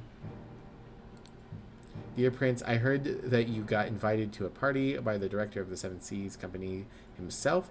I know you hate associating with these invaders and thieves, but this might be just the opportunity we seek to reclaim our honor. Spicy-smelling ornamental box, a clean Lemurian war club. Dear Prince, as you know, I am a great aficionado of Lemurian culture. It would be a pleasure to invite a member of the Pt2 clan to spend a leisurely weekend at my estate with some of our own political dignitaries. Kindly confirm your presence, Dr. James Turner. Brown slate steel, 2 hands and an axe. Alright, I assume that these symbols aren't actually like the clans as much as it is a number system the Lemurians have. Oh God, believe me, my lord, I do not feel comfortable arresting a prime minister candidate, but I must ask you to follow me. Constable number 1, Arthur Faulkner. A clean constable's pike. Oh boy, we've got a book of testimonies. I'm going to leave that alone for now. Our missing boomerang with some blood on it. Our dead gentleman. The man is not breathing and has a huge vertical wound in the forehead. Clean small sword. May 8th, 1792. The elections are over, so let's uphold tradition and have a leisurely weekend at my place with you and Leopold to discuss the Prime Minister's situation. Please join on May 12th. Kindly confirm your presence, Dr. James Turner. Listen, apologies for a shouting match yesterday. Let's continue our discussion at noon. Leo. And he's holding the button. Okay. From outside we can see rose bushes, chrysanthemum bushes, an unfinished croquet match on the grass field, the tea house with 2 cups of spicy smelling tea, one almost empty, the other untouched. That might be the spicy box that was brought by the representative from Pt2. Chess game.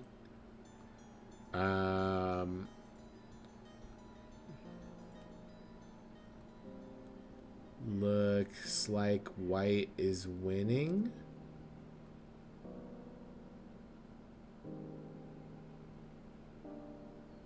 Some very odd positioning. This pawn that's right here.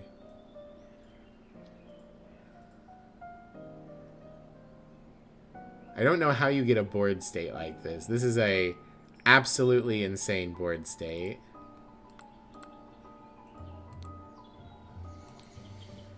London Gazetteer, May 11th, 1792. Who will be the new Prime Minister? Election results. 36 for the New Order Party, 32 for the Moderates, 29 for the Loyalists. Ew, Moderates. The New Order Party is on a funny chicken. The Loyalists are on a griffin. And the Moderates are on a Pegasus. And it's the guy who is dead. The guy who is dead was the Moderate. And the Loyalists, theoretically, would be Lazarus's people. And they both lost to this guy. Wait, no. That's very odd. It's making it look like they lost and these two won. But they've got... Weird. The New Order Party have the most MPs, but it is clear the two old parties will form a coalition. I see. That means either Loyalist leader Blanchard or Moderate leader Valentine will become the Prime Minister, leaving Lazarus Hearst and his party in the opposition. I see. They'll vote together for the Prime Minister in order to keep the New Order from winning more than what they already have. That makes sense. Interesting that the Loyalists have a griffin.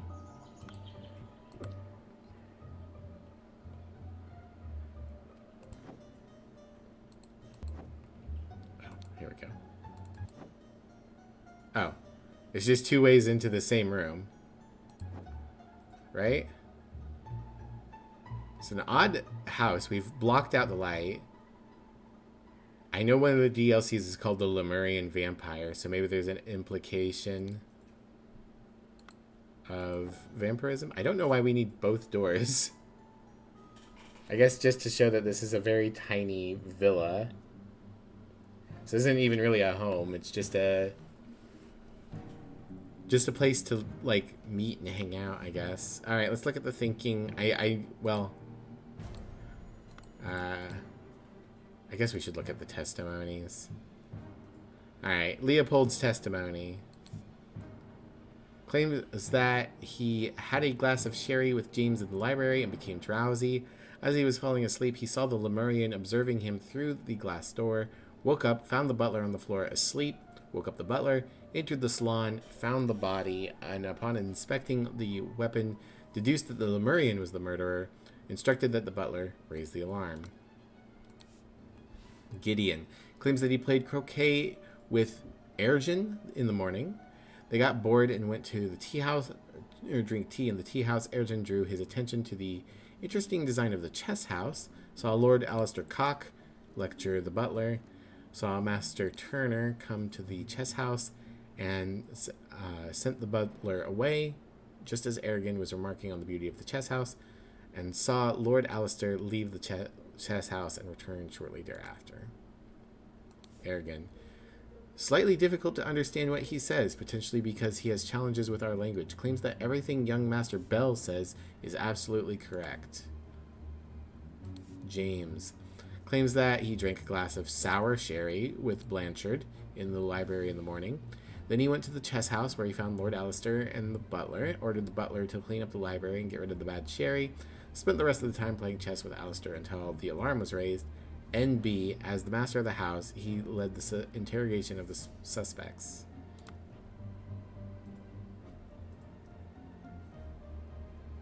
Why did I say this is the last case, by the way?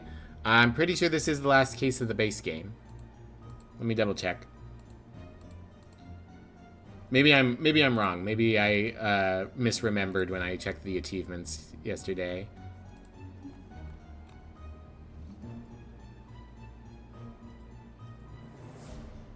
Oh no, there's 2 more cases after this. I don't know why I thought 9 was the last one. It's 11. There are 11 base cases, and then there are 3 for the Spider of Lanka and 3 for the Lemurian Vampire. Sorry for the late response. My brain's been, like, hyper-focused on trying to take in all the information.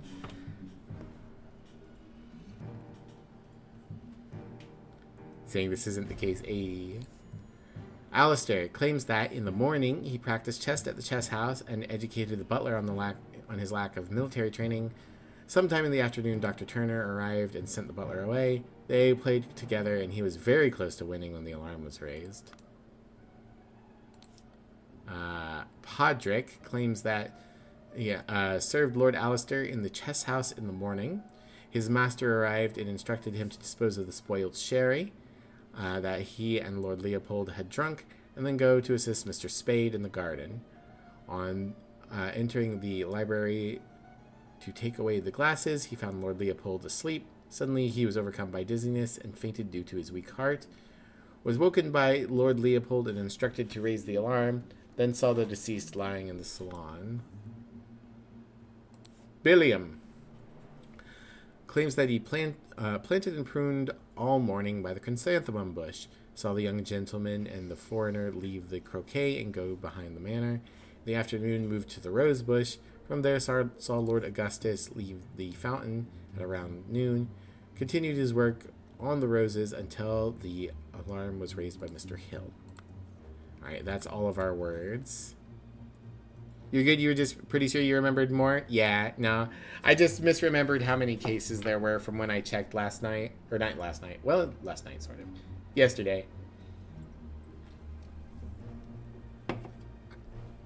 Alright. We have people. We have a scroll. We have blank is the victim. The blank is the murder weapon. The blank is where he was murdered. Body was found by blank. There are empty slots. Location of each suspect when the body was found. The gardener, the butler, the doctor, the loyalist, the general, the young man, and the prince. Okay.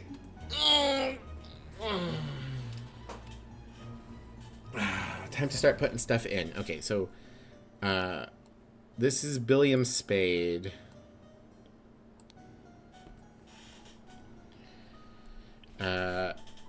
This is... Oh, the names are all over the place.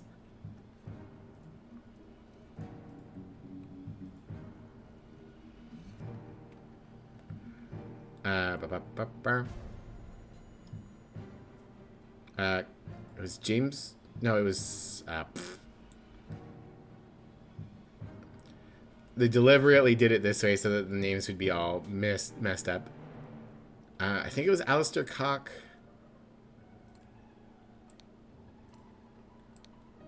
And James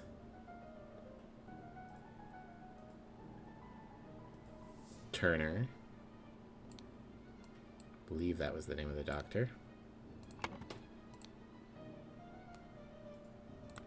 This must be Leopold. Yeah, James, that's preposterous. Okay, so yeah, I've got that right. James Turner and Alistair Cock. Pretty sure it was Alistair Cock. This is Leopold. We're framing Leopold and we're killing... let me go outside real quick. So on this. Yeah, we are killing Leopold Blanchard and we're killing Valentine and we're framing Leopold Blanchard. Alright, Leopold Blanchard. The dead man's last name is Valentine.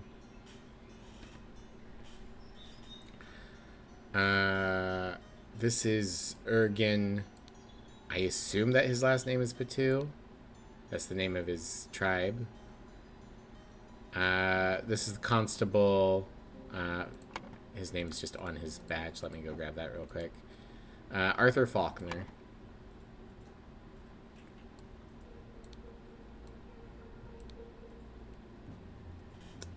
So that leaves the butler.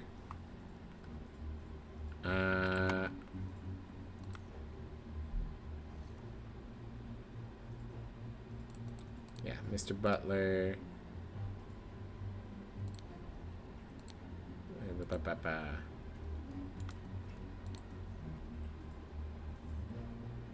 Yes. So the butler's Podrick. This appears to all be first names. So Podrick, the butler.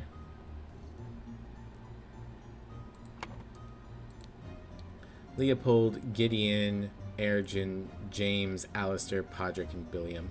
So the blue-haired man must be Gideon. Weird seeing that name not in the Magic the Gathering context. So, of these, Augustus is the only one that's a first name and isn't one of the testimonies. I don't remember where we got the name Augustus. It must have been towards the end there, but this must be Augustus Valentine. So I need Bell and Hill.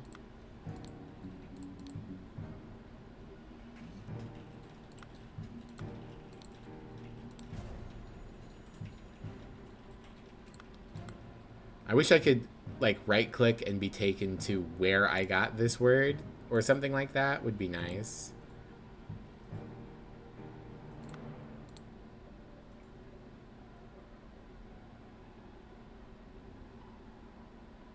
Let's continue our discussion at noon. So at noon, Leopold and Valentine would have been in the same area. That's important to know.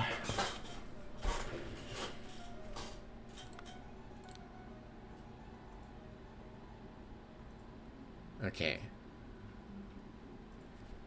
So presumably some of them were poisoned with black poppy, and some of them might also be poisoned with red berry.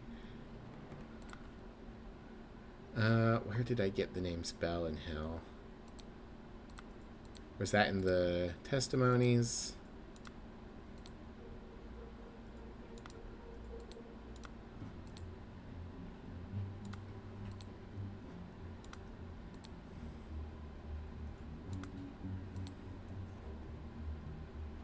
Continued his work on the roses until the alarm was raised by Mr. Hill. Okay, and Mr. Hill is the butler. Podrick Hill, which means this must be Gideon Bell. Bam. Oh, it's nice to clear out all those names. Okay. So, Augustus Valentine is the victim.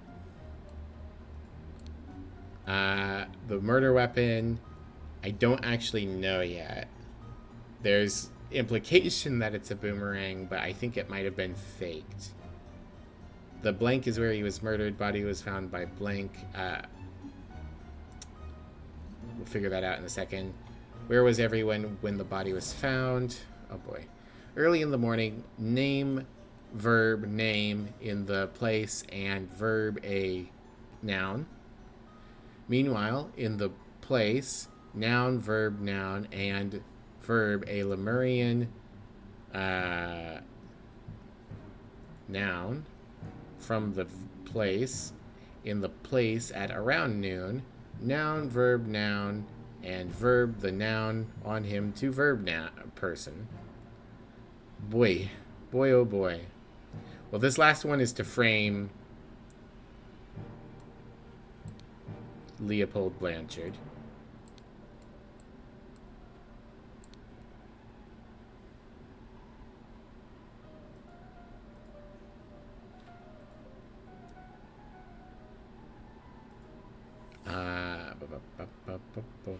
And planted the button. I know that much. Okay, we've got a lot going on right here. So locations, we have the field, the flower beds, the fountain, the tea house, the chess house, the library, and the salon. So I don't believe all of these, but I believe we can believe Billiam, who said that he was in the flower beds, and we can probably believe Podrick, that he was in the salon or in the library. He would have been in the library at the time of death. Yes. So the butler was in the library. The gardener was in the flower beds. I wish I could move words to like fill in these holes. Having planted weirdly down here by itself. Okay.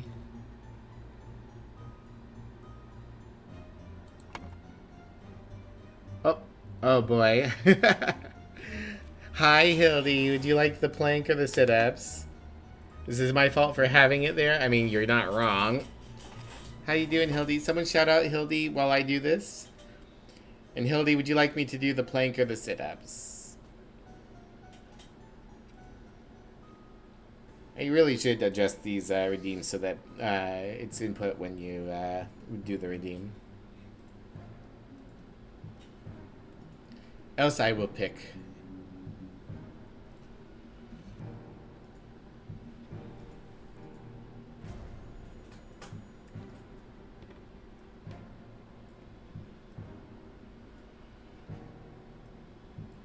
Thank you for shouting out Hildy, by the way, Drag. Appreciate you. Okay. I'm going to go ahead and do the plank.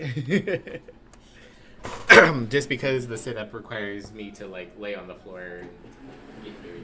Aw, Grammy's a baby. My choice? Okay, cool. Sounds good. Do both? No, thank you.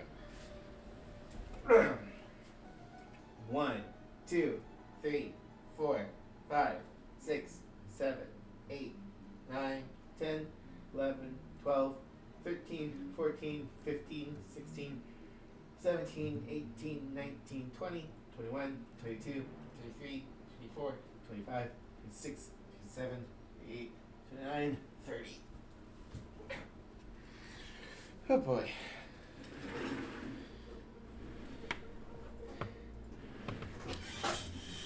So tempting, but you won't be separated from your 10k peppers. Drag, I would not be surprised if you don't have 1,000,000 peppers by now. You're susceptible to advertising. Yeah, Twitch gets excited and lets you know when you've hit a new threshold. Good girl. Good girl. Who's a good girl? You are. Yes, you are. Thank you for the head pats, Hildy. Yeah, again, everyone go and check out Hildy. Lovely streamer. Oh boy. Not even close? I still have no idea how many you have, but you're here so often. Okay, alright. Back to puzzle solving.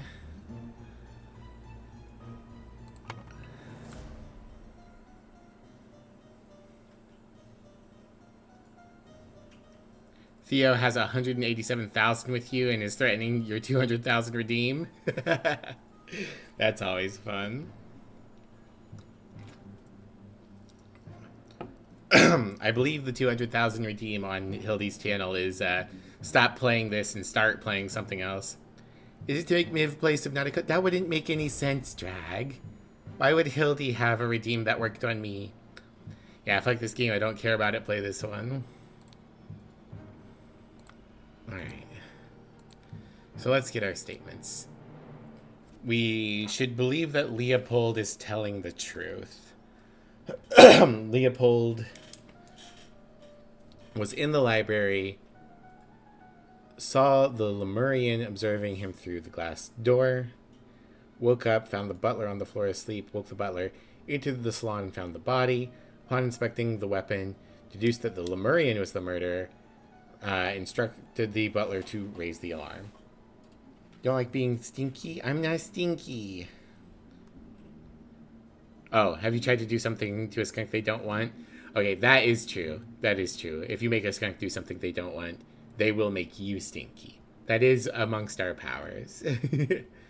Okay, so Leopold, the loyalist, is truthfully saying that he was in the library. Or I guess he would have been in... He's the one who discovered the body. So he would have been in the salon because he found it, right? Yeah, it's when the body was found, not when the body was killed.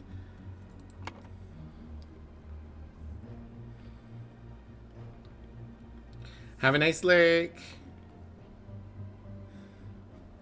Okay. Gideon played croquet with Ergen. He got bored and went to the tea house. Yeah, they had this special tea. Ergen drew his attention to the interesting chess design. They saw Alistair Cock lecturing the butler. Saw Master Turner come to the chess house, send the butler away. Just as Ergen was remarking on the beauty of the chess house, saw Lord Alistair leave the chess house and return shortly afterwards. Okay. So, that implies that he was just in the tea house the whole time. And Ergen says that everything young Master Bell says is absolutely correct. And Gideon Bell. Okay, so Gideon was in the tea... Unless they were the ones who did it, Gideon was in the tea house, and so was the prince.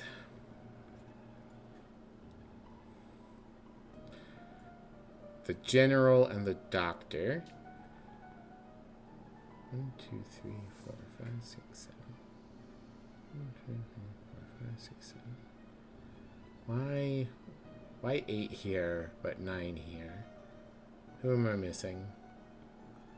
The gardener, the butler, the doctor, the loyalist, the general, the young man, the prince. Oh, it's the constable. Okay, that makes sense. The constable wasn't present because they hadn't called for the constable.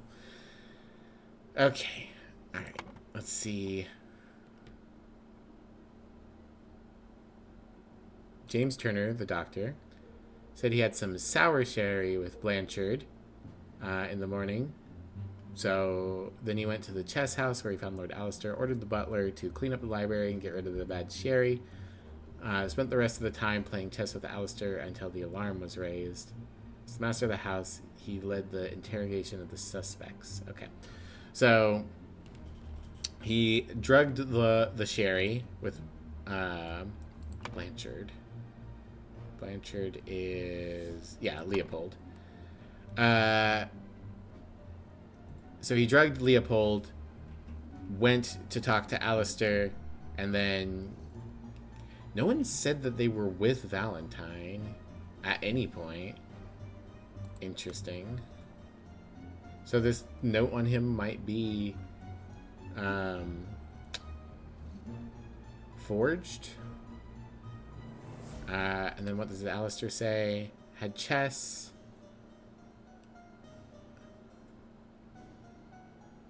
Okay.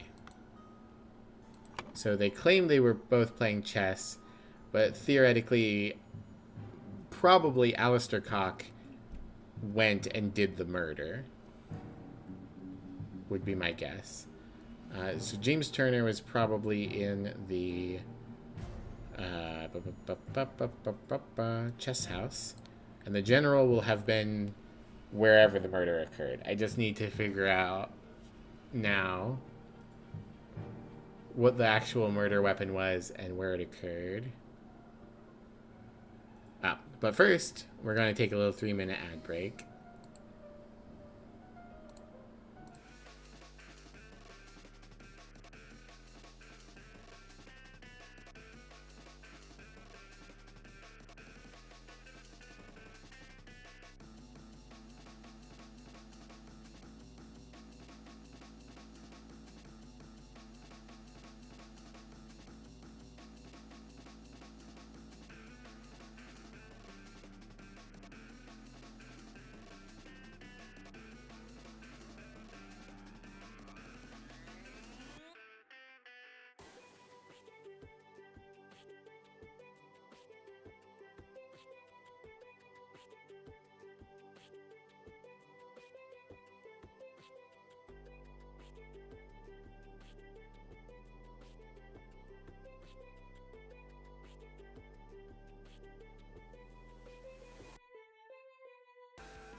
And we're back. Thank y'all for waiting.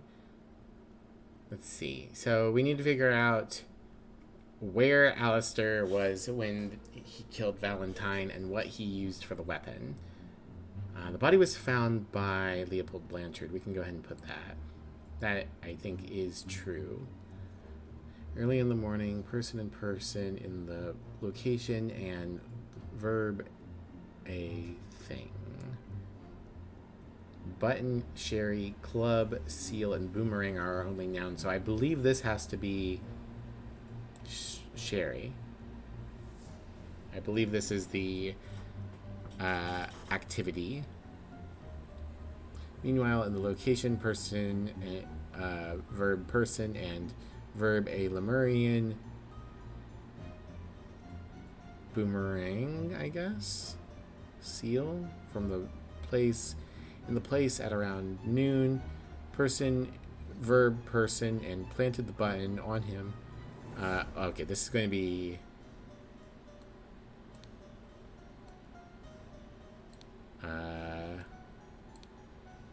Alistair Cock. In the location at around noon, Alistair Cock killed Augustus Valentine and planted the button on him to frame Leopold Blanchard.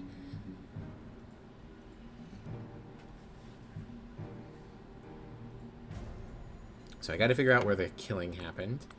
We do have a bloody boomerang here, and that could truly be the weapon. But is there anything else? Rose bushes.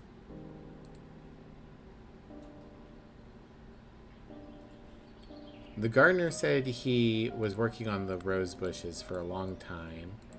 That would have allowed him to see in to this area, but not the salon. Okay. Such a weird building. Unfinished croquet match. 2 cups of spicy smelling tea. 1 almost empty, the other untouched.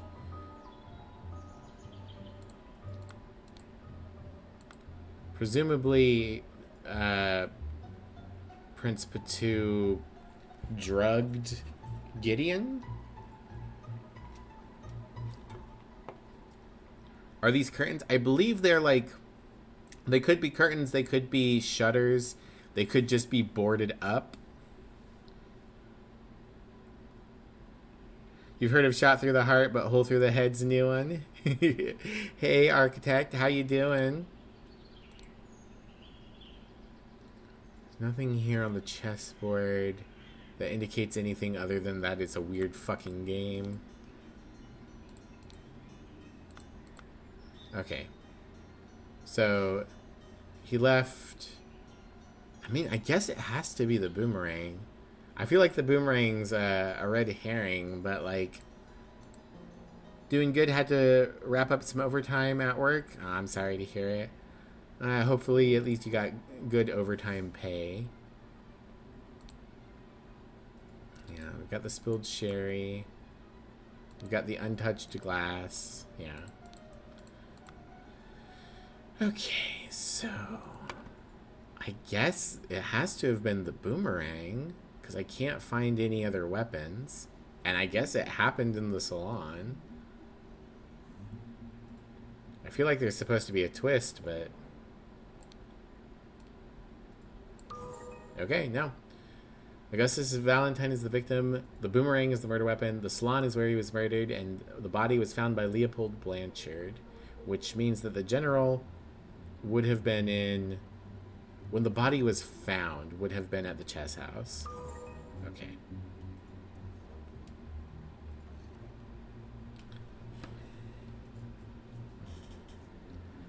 So these are all filled out correctly, so we just need to define what happened.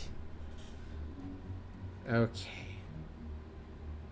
Early in the morning, blank, verb blank in the blank, and blank a sherry. I believe drugged. In the library.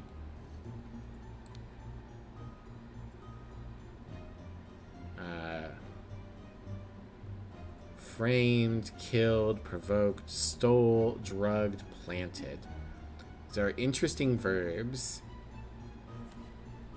Meanwhile, in the location, person, verbed person, and verb, a Lemurian noun from the place. In the place at around noon, I believe the place being the salon. In the salon at around noon, Alistair Cock killed Augustus Valentine and planted the button on him to frame Leopold Blanchard.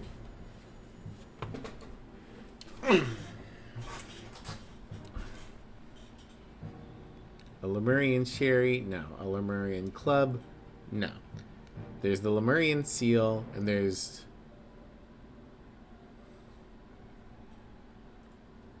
I can still grab boomerang, right? Yeah, okay.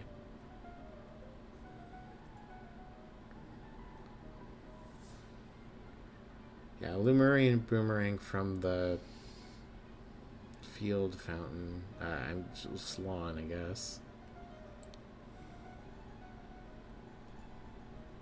Stole.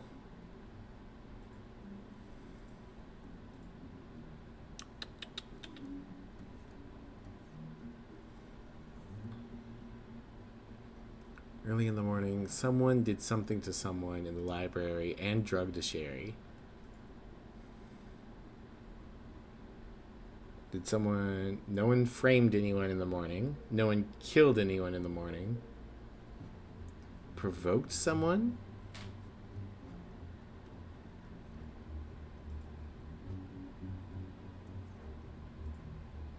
Can't steal a person.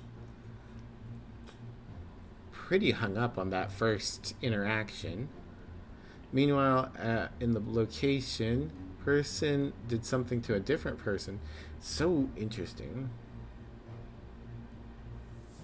Because I have weird verbs.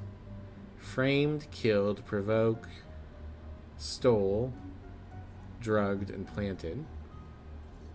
And I don't think stole doesn't fit. Provoke also doesn't fit. Person, provoke person. It would have been provoked. Or provokes. So I don't think provokes our word. Frame also is not conjugated to be anywhere else. So it's got to be planted, drugged, and killed.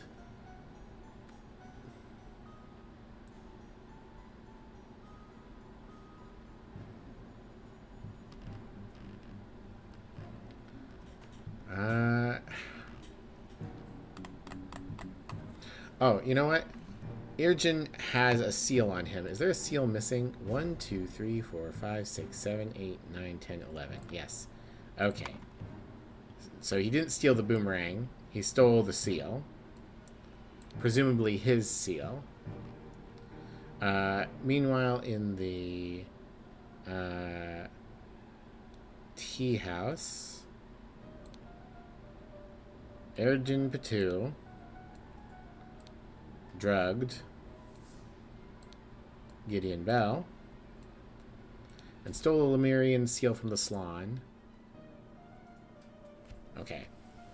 So early in the morning, something happened in the library, or some interaction happened in the library, and then they drugged the sherry. Meanwhile, in the tea house, Ergen Pt2 drugged Gideon Bell and stole a Lemurian seal from the salon. In the salon, at around noon, Alistair Cock killed Augustus Valentine and planted the button on him to frame Leopold Blanchard.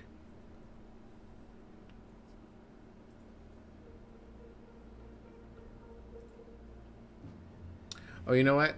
I think that it's not. This isn't where drugged a sherry goes. This is stole a button. Early in the morning, James Turner drugged Leopold Blanchard and stole a button. Then he was able to give Alistair that button later. Got it. 9th case solved. No hints accessed. Brotherhood members Alistair and James plotted to turn the ruling moderate and loyalist parties against each other. Over the course of a weekend at the James's manor, Alistair murdered the moderate leader and James framed the loyalist leader. Yeah, we got it. Ooh, shiny. You have proven that I can trust you.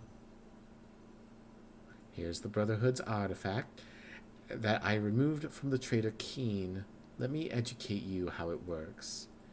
Oh, he's killed Keen. He said it to take heat from this cup of water. Then I changed the symbols and used the idol to give the heat to something else. There's much more that the idol can do. Interesting. So, at some point, Lazarus has betrayed Keen. Ah, okay. The new order, the triumph of order. We got a lot of stuff here. All right, here we go. Such relief that they decided not to push any fashion changes. I hope the process is not painful. This tribunal is a farce. They spread lies that my pure love is merely lust. And what do they even know about true art? I felt it in my bones that I should have drunk less. Now we poor souls experience God's wrath. Curiouser and curiouser. It is a thing of beauty to see the order prevail. If it were not against the first virtue, I would feel very happy. Nicholas, I'll wager you feel the new regime rewards your diligence now. So tell me why I saw you spend more than 3 shillings on new clothes after I asked you to lend me money and you said you had none to spare. I suggest you lend me some now unless you want me to write up an official report about the 4th virtue breach, your beloved brother. I very slightly remember seeing Moselle playing this part of the game. We've as the new order has domination over the government, they've created a bunch of new laws / sins, and people are going to basically be like, give us money and be good servants and do what we say. Otherwise, we'll create some bullshit out of these laws to have you murdered. Citizen, Mr. Nicholas Maker. We've got a seal. Birth year 1757. Occupation record keeper of the Order Party. History of infraction and obedience. Minus. Labeled a protocol as being on Thursday even though it was Wednesday. Minus. Took a double-length lunch break in the office. Plus. Loyal service in the low-ranking position to the Order Party. Plus 10 merit for a total merit of plus 4. So it means these add up to minus 6. And he's being threatened with a further penalty. Weekly Order Party of People's Tribunal number 42, March 14th, 1795. 6 culprits are brought to the tribunal. Noon. The tribunal is opened. 12:15. Each culprit's charges are evaluated and merit charges are calculated. 15:10. The first culprit's merit exaction starts. 15:20. The second culprit's merit exaction starts. 15:35. The third culprit starts. Remember the second virtue. Become a pig man. Remember the third virtue. Become a sexy donkey. Poor bugger. I've never seen so much merit moved in the tribunal. Some mistakes are very costly. An Albion Frame banknote. Francs. Mr. David Gorin, 1752, enforcer of the office party. History of infraction and obedience. Minus, has a secret compartment in his office locker. Minus, denied the existence of the secret compartment. Plus, loyal service in low-ranking position to the Order Party till us 10. So these must have each been a single point infraction, or this was a -2 infraction, and this is more of a note. Probably -1 each. Last you checked, religion taking precedence over the spirit of the law leads to corruption and ultimately collapse. Oh, for certain. Absolutely. But damn if they don't love invoking it for that short-term power gain. Dead guy. This man is not breathing. No apparent wounds. Oh, I see. I see what's happening. So, the Merit extraction is if a person is bad, we can suck away the remaining years and pump it into loyal members of the party to give them eternal youth. Prince of Dusk, like night I am dark and full of terror. I do not fear love, do not make that error. When you know my name, just look for my face. Yeah, okay, and that's everything here. Upstairs we go. That is music to my ears, Alistair, but do control your emotions. We are arbiters of the order and must never violate the first virtue. Bunch of Albion Frank banknotes. Okay, so presumably we have moved from coin money to paper money. Dear Dr. Turner, I must regretfully inform you that during your absence from party business, your senior assistant Daniel has demonstrated extreme untidiness and thus breached one of the virtues. Junior assistant Toby. Citizen Dr. James Turner, born 1747, arbiter of the Order Party. History of infraction and obedience. Drank a full bottle of brandy at a picnic. Kept the book Legacy of the Rose Dynasty in his study. Served loyal service to the Order in high-ranking position, plus 20 merit. Nice big merit buffer. Okay, we'll look at those in a minute. What are you insinuating, James? I would never breach the fourth virtue. You know damn well that I keep no secrets. Bunch of Albion Franks. Dear Arbiter Cock, I am writing to inform you that our regiment's colonel was seen with another officer's wife in a potentially intimate situation. We implore you to send your agents to investigate this potential flouting of the first virtue. Lord Alistair Cox, 1745, arbiter of the Order Party. History of infraction and obedience. Slapped a sergeant in anger. Listened to marching music in his manor. Loyal service to the party. Who the heck doesn't have smut hiding in their home? Well, don't hide it. Clearly the infraction is for secret smut books. Leave that shit out on your coffee table. Okay.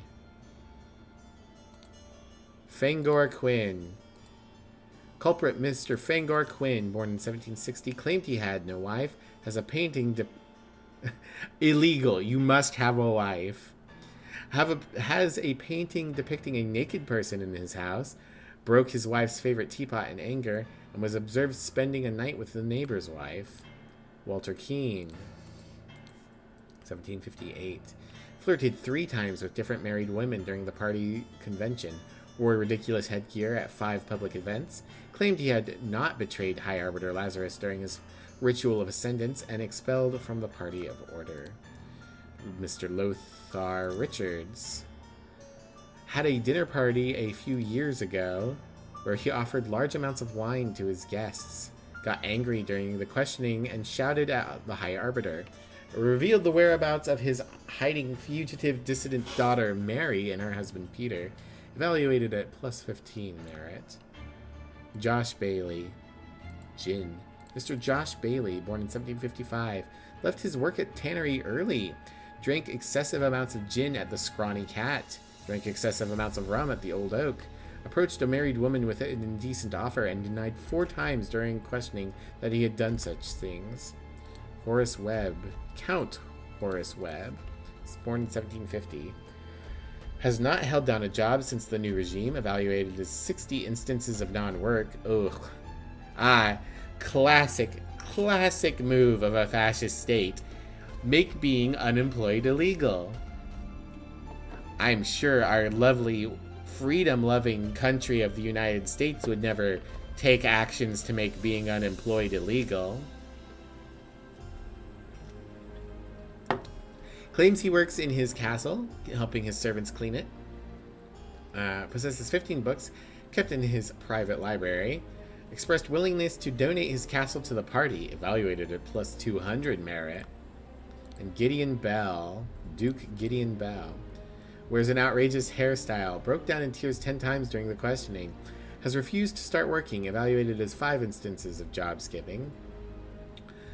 Rejected the High Arbiter's request that he share information of a secret entrance to the castle of his cousin, the Sovereign.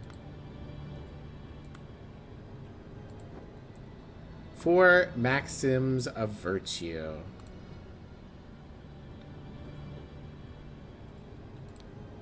Silence. You will perform your function as much as is required. It is paramount to ensure order in our new society. Add life. Yeah, this is what he uses to heal people. We have a red box with brandy and opium in it. We have a blue box. Invoice on the 15th of 1795. Blackbrook Farm. 3 pounds of butter. This is a math error. In the yellow box, we have portrait of Gideon Bell, painted by Jasmine Nightwings in 1794 with his very funny hair. It's one thing if you were incapacitated or not mentally able to keep up.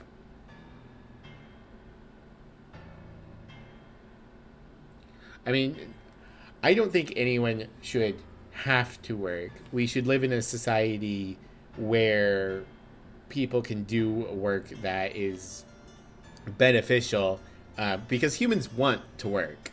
People want to do jobs. The problem is that we've got capitalism needs a reserve force of the unemployed in order to have the threat of unemployment over people. I don't think anyone is truly lazy. I don't think that's a real thing. It's just that people have different interests, and we live in a time where most resources are so abundant that at the very least, if someone who is quote-unquote lazy just wants to have a shitty little apartment and food and computer, let them have that shitty little apartment and food and computer. Let people have the base subsistence they need, and then they can work jobs that they want to work in order to get extra money for luxuries. Also, mostly because I hate that CEOs don't actually do anything. You'll agree with the regime, the hairstyle's making you wonder if he stole it from a Halloween store. That's true. They're wrong about many things, but this man should die. Okay, and we have this funny little fat gnome. I swear I've seen this somewhere before. And we have a violin. And in the black box, a book titled Stories, a book titled Autumn Tales. Remember the second virtue. Store confiscated objects and evidence according to the virtue breached. Observe the 4 virtues to avoid losing merit. Love, wings, sun, eye. So, virtue 1 seems to be about keeping your passions under control. Virtue number 2 seems to be about diligence. Virtue number 3 appears to be don't have too much fun. And virtue number 4 is like be an idiot. In all truth, Lord High Arbiter, I would prefer storing no more than this. March 13th, 1795, London Gazetteer. Since year 1792, when it gained a majority in Parliament and liberated our government from multi-party chaos, the Order Party has worked hard to improve society. Despite the vast popular support for the party, His Majesty refuses to acknowledge the authority of the party's tribunal. High Arbiter Lazarus Hearst has announced that in 2 months the party and its supporters will participate in a peaceful march to the king's current residence to demonstrate their virtue of moderation. Okay. Could be that 4 is referring to excess, pardon 3. Yeah, 3 could also be excess. Moderation is clearly one of them, since we just got that as a word. But there's a lot of things that could be moderation. And we are clearly going to go kill a king. I'm honored to help the party upkeep the 4 virtues.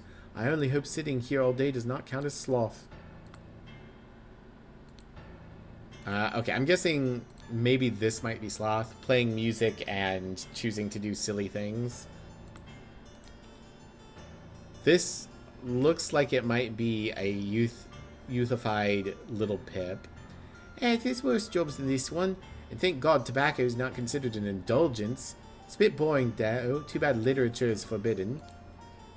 And we have a locked door over here. Okay, that's all of our words. Thinking cabinet. First virtue is meh. Excessive wah wah wah will be punished. Okay. There are empty slots. Ooh, we got to do math. Merit, merit, minus merit, minus merit, minus merit, minus merit. These people received these amounts of merit. Blank, blank have passed since Order Party has seized power. During a tribunal, blank is judged to have the largest blank deduction in all of tribunal history to execute his punishment. Blank was used on him, and he lost blank, blank, and died. Books are forbidden? Yeah. So... okay. We have so many nouns. And we only have a few names, but I'm pretty sure the person who has had the everything sucked out of them is Walter Keane.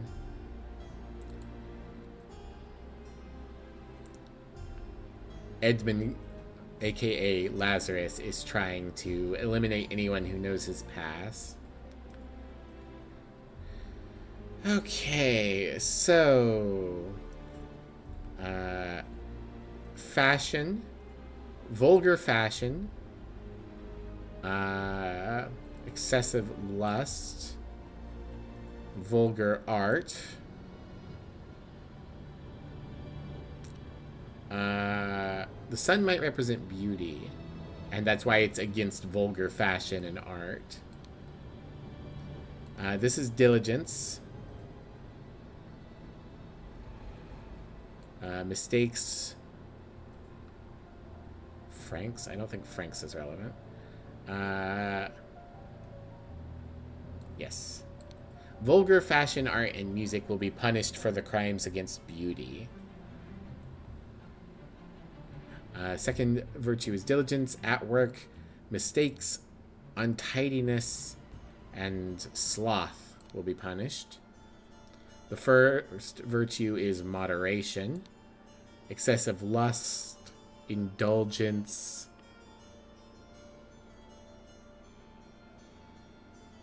and emotions will be punished.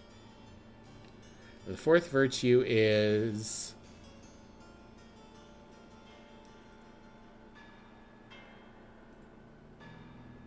truth. All lies, secrets. I don't have many nouns left. Bones, souls, merit, years, idle.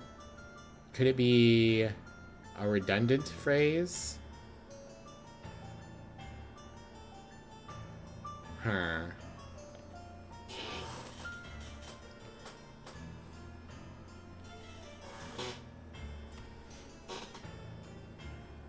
Because merits is good. Yeah, this should be largest merit deduction in his history. The idol was used on him and he lost the years of his life. Literature is unused? Where... oh, there it is. It's right at the end. Thank you, Drag. There we go. Alright, we have our sins in place. We have something year. Should also be years. Some amount of years have passed since the Order Party has seized power. During a tribunal, Walter Keane is judged to have the largest merit deduction in all tribunal history to execute his punishment. Idol was used on him and he lost some amount of years and died.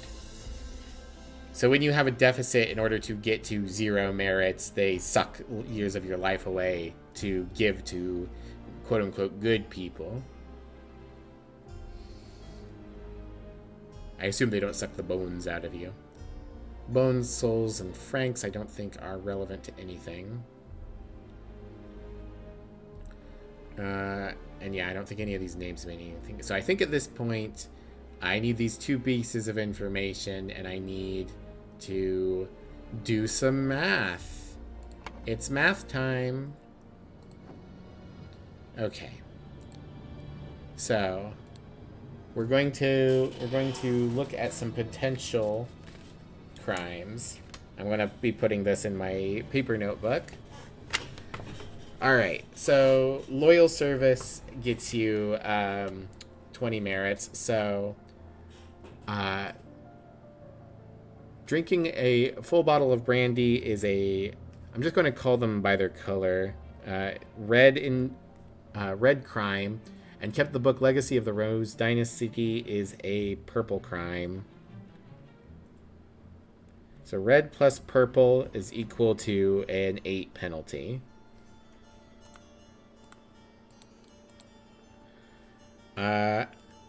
He slapped a sergeant in anger, and he listened to music in his manner. So that's the yellow crime and the red crime. So yellow plus red is -9.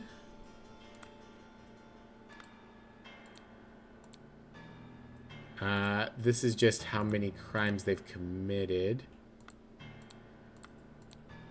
We don't know their final merit value, so we need to go back downstairs.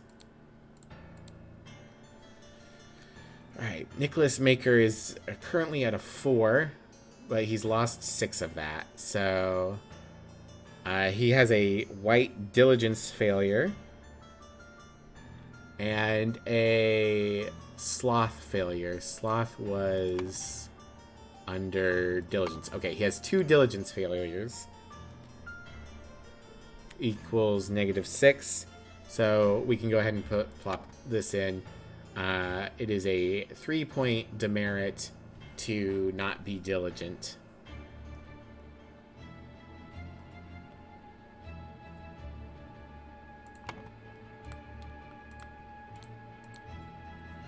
Alright. And these are both 1 point or 0 point, and we have to assume that they're not 0 point. Secret compartment in his locker and denied its existence. That's a lie and a secret. That's a purple plus purple. Which means that purple must be a -1 demerit.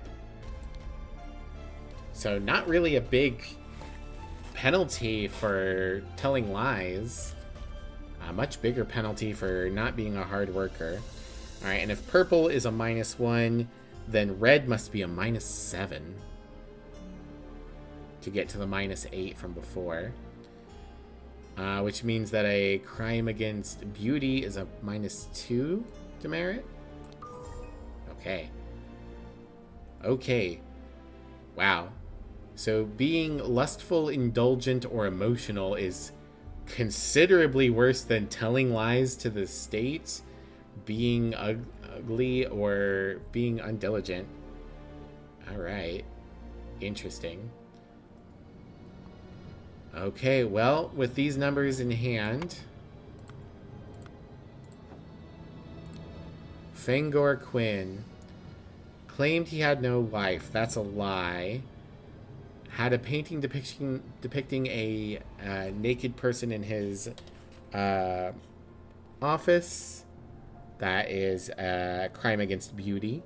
Broke his wife's favorite teapot in anger. That's a crime of passion.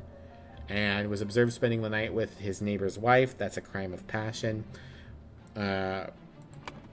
1, 2, 3, 14 is -17.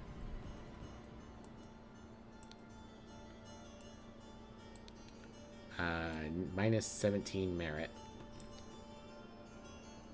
Sure it's not a crime of lust? Yeah. That's what I meant by passion. It's red virtue. He told a lie, he has some vulgar art, he hit his wife, and he cheated on his wife lustfully. Alright, Walter Keane. Flirted 3 different times with different married women during the party convention. We're going to assume that's 3 instances of red. Wore ridiculous headgear at 5 public events. That's 5 yellow. claimed he had not betrayed a High Arbiter Lazarus during his ritual of ascendance. That's a purple. Expelled from the party. That's not a demerit itself, but that is a... So 3 reds is 21, plus 5 yellows is 10, 31, 32. So he lost 32.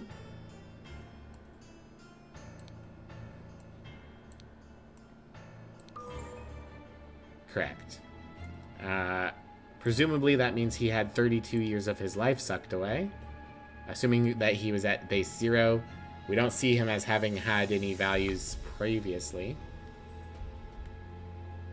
Okay. Lothar Richards had a dinner party a few years ago where he offered large amounts of wine to his guests. Large amounts of wine would be indulgence, so we've got a red. Then got angry during the questioning and shouted at the High Arbiter, which is another red. But he revealed the whereabouts of his fugitive dissident daughter and her husband Peter for a plus 15, which means he is net to a positive 1.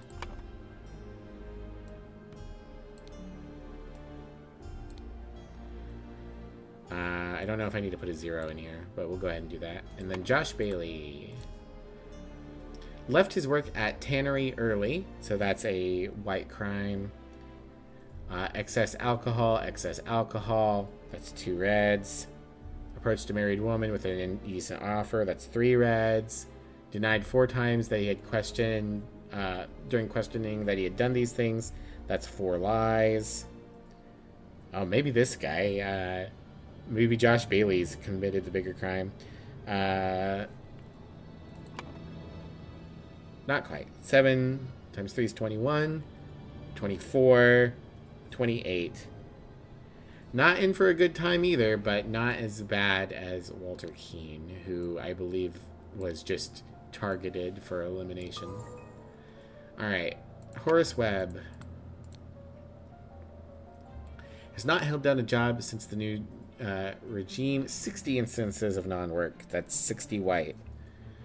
Claims he works in his castle, helping his servants clean it. That's 1 instance of purple. Possesses 15 books kept in his private library. That's 15 more purple. Will donate his castle for 200 loyalty.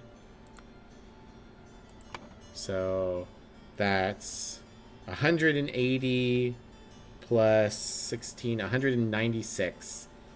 So in order to get out of this, donating his castle has left him with a whole 4 merit.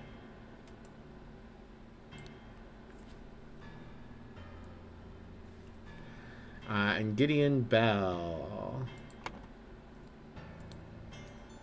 wears an outrageous hairstyle. That's a crime against beauty. Broke down in tears 10 times during questioning. Oh, okay, maybe Gideon Bell is the one. Because that, if they count all 10 of those, that would be 10 instances of red. Has refused to start working. 5 white. Rejected the High Arbiter's request that he share information of a secret entrance to the castle of his cousin, the Sovereign. Okay. They're destroying Gideon because they wanted to use him to get to the king. Plus 1 purple. That 1 purple is the actual sin. Okay. That is minus 70, minus 72. I assume they're counting the hair once. Minus 87, minus 88.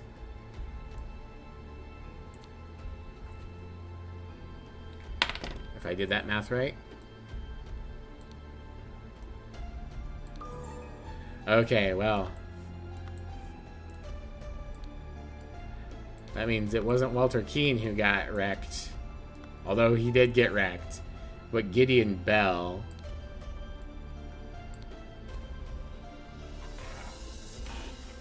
Breaking down crying during his questioning.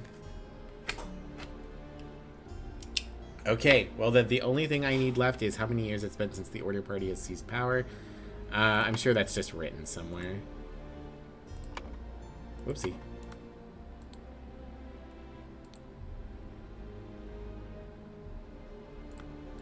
Um,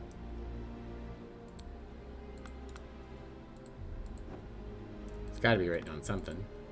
Yeah. Remember the second virtue, don't be lazy. Remember the third virtue, don't be ugly. Yeah, that's Gideon's suit, too.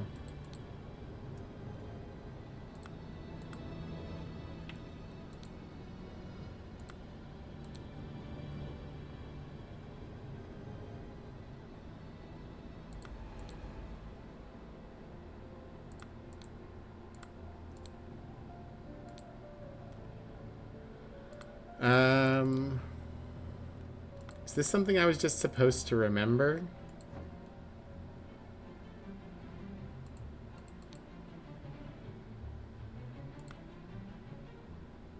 Maybe it's on this.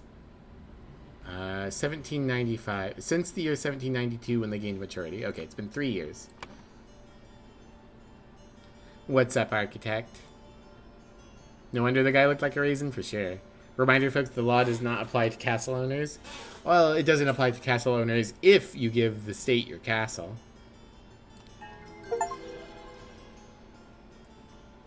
The scroll has been fulfilled, no hints accessed. The Order Party has seized power and now enforces the 4 maxims of virtue.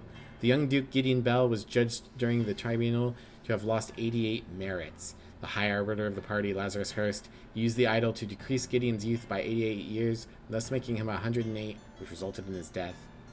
Thought you saw something shiny, but it was a trick of the eye. I see. Alright. And where does this all lead? Where do things end? A slight delay in the peaceful march to the king's castle. Oh boy. We have a lot going on. Okay. The regime has to fall. It has taken everything from me. Watch that is ticking and shows 12:15 p.m. 1795, May 15th. Capitol Route Morning Report. At 8, a newfangled insurrectionist carriage passes by. At 8:30, an individual in the insurrectionist uniform passes by on a new 2-wheeled contraption. At 10:15, 2 individuals in insurrectionist uniforms passed on horses. A Navaja blade.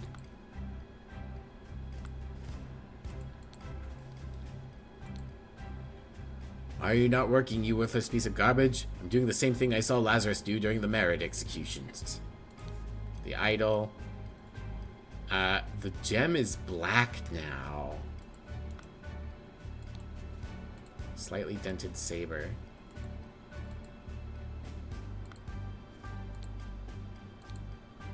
A dead soldier. Another dented saber. A man in a helmet with numerous cuts on his body, not breathing. This way to Belker Castle, Blackfields, Crow Towers, and Woodshires. That way to the capital, and that way to the port. Okay, I don't want to go into any locations currently. I just want to get the things that are here.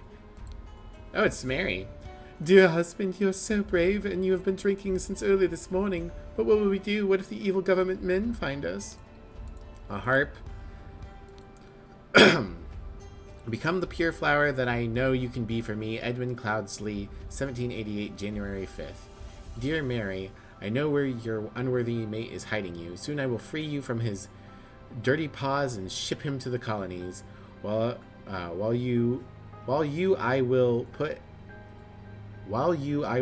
on a pedestal of sweetest praise, and you will become my ideal wife, Edmund. Interesting. For you, I would fight a tiger and win, Peter Batley. Mary, my uncle Edmund Cloudsley died in some robbery, and I am rich. Now your father will see me for the man that I am. Let's marry, Peter. I see. So a downside to Edmund's plan is he had to give up his estate to Peter, which gave Peter the ability to marry Mary, who Edmund still personally wanted.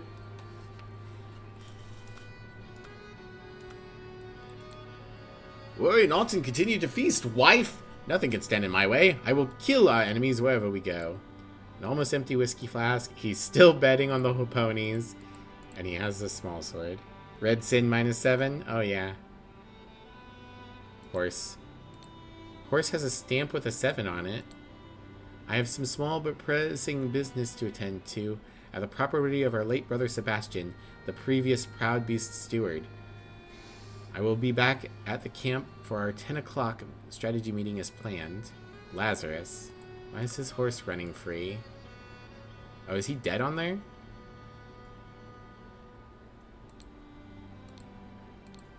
Heavy seal. No, it's just the horse. But that could be that he's dead over here. Boat. Alright.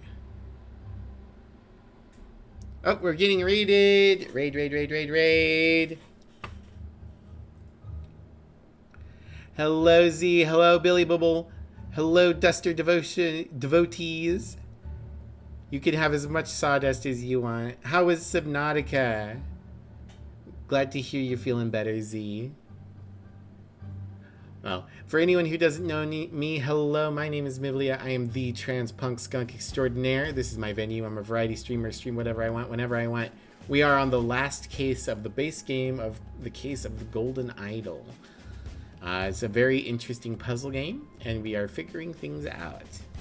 You finished another run today. Hell yeah. It was your vegetarian run? Alright, here's the insurgents. Yes, Comrade Lazarus has not yet returned for several hours. Comrades Alistair and James have gone to find him. If they do not return, we will organize more search parties to find the lost. You beat that one already? It was just enjoying the game this time? Wow, you fast. Oh. Stream just took a temporary nosedive. Looks like we're coming back up unstable.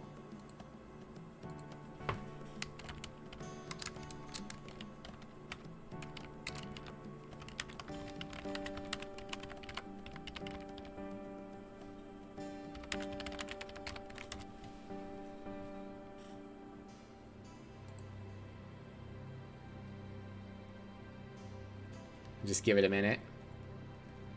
As soon as I say give it a minute, it jumps back up to green. Oh, and it dropped down to 0. Come on. Come on.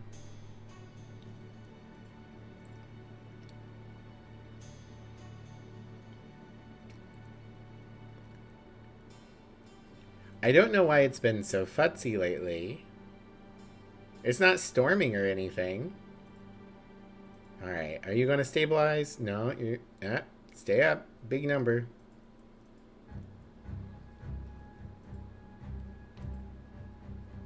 Come on, stream. I just need to finish the game. Okay, I think we've got it. I think we're stabilizing. Okay, it looks like we're stable.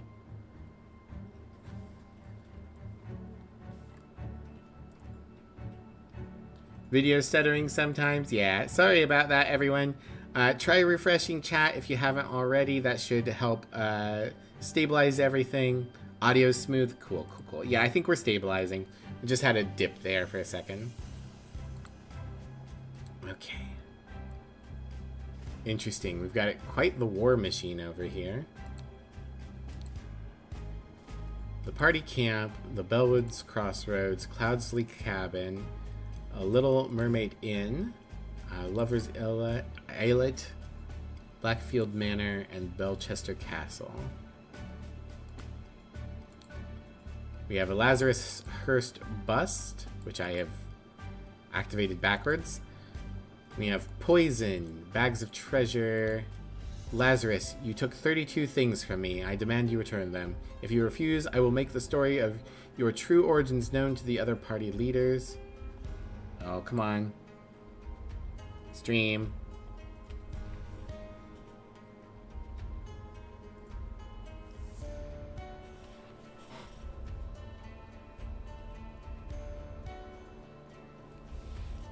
It's been fine all day, and then as soon as we get some friends in here, it decides to throw a fit.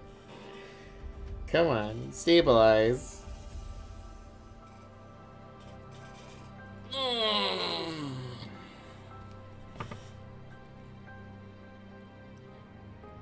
There we go. Now, why are you saying the big number, but also red. Come on, stabilize, stabilize. We can do this. Dropping frames again. I'm so sorry, everybody. If I knew what was going on, and if I could do anything to fix it, I would. But I have no idea what's going on, so I'm just going to have to hope that it stabilizes.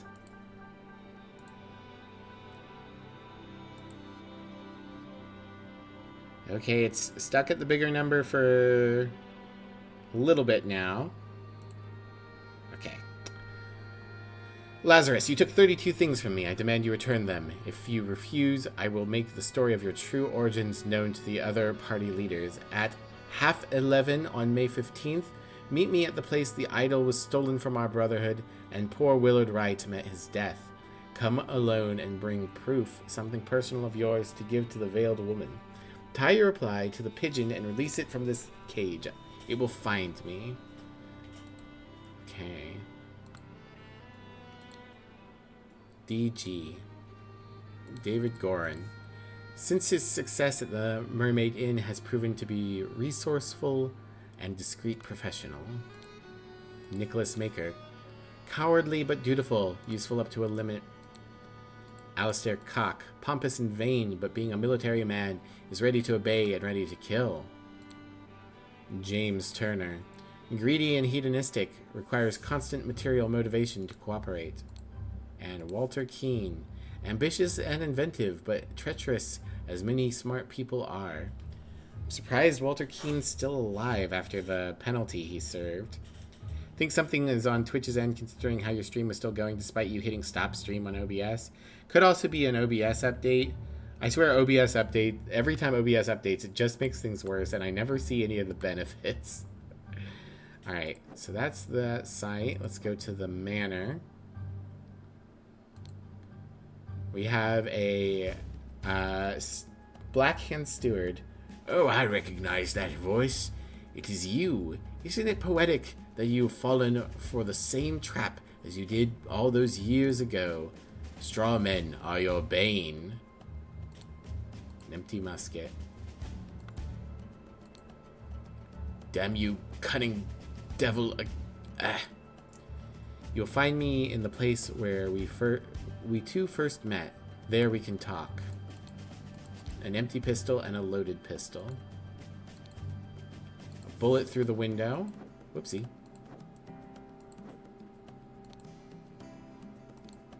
Scarecrow with a hole through his head.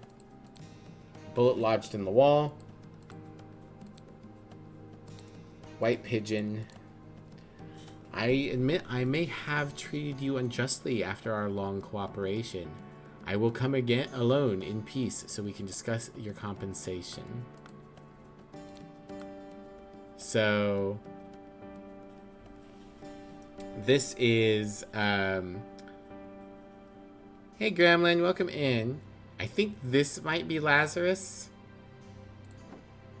Lazarus has been shot through the back by a steward who had previously punked him with the Scarecrow. I think this is Walter Keane. Maybe? He doesn't look like Walter Keane, but he does have the ability to yoink years out of people. Oh boy. We have a bunch of symbols here. Early in the morning, this. Before noon, this. In the afternoon, this. Early in the morning, blank killed blank at the blank. Before noon, blank killed blank at the blank. In the afternoon, blank killed blank at the blank. You have these symbols. Oh, we can jump back to all of our previous times, I suppose. Newly invented transportation device, the bicycle. Okay, are these going to just stay there? I guess they're just going to stay there.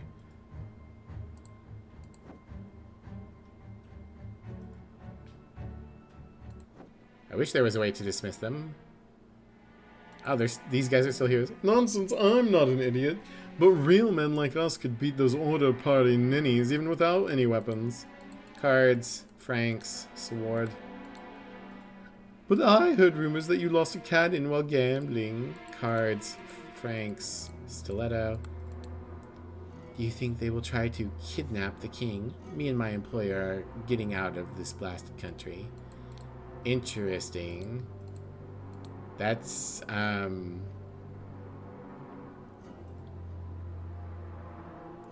the Dark Hand person that tried to eliminate Edmund before. I've instructed him to arrive at around 11:30. Most likely he will be in Order Party uniform. If he comes alone without any backup outside, approach him. If he gives you something that belonged to the one who escaped your tonic, you may proffer him the instruction slip I gave you. Conceal your face, he may recognize you. All those old rats sneaking around here, this is no good. I hope they will just blackmail me and bugger off. Yeah, keys. We got a sign against excess now.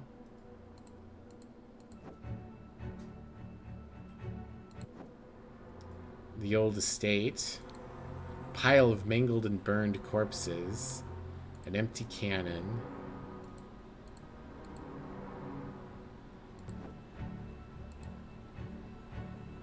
That's all the words. Okay. So, I mean, the times we need to work off of this lady's diary. A carriage went by at guy on a bicycle went by at 8:30, and at 10:15, 2 individuals went by on horses. Now, that makes it hard to actually say what time it is. Ticking and shows 12:15 p.m. Oh, I never could remember. It's 12:15 p.m. nooner.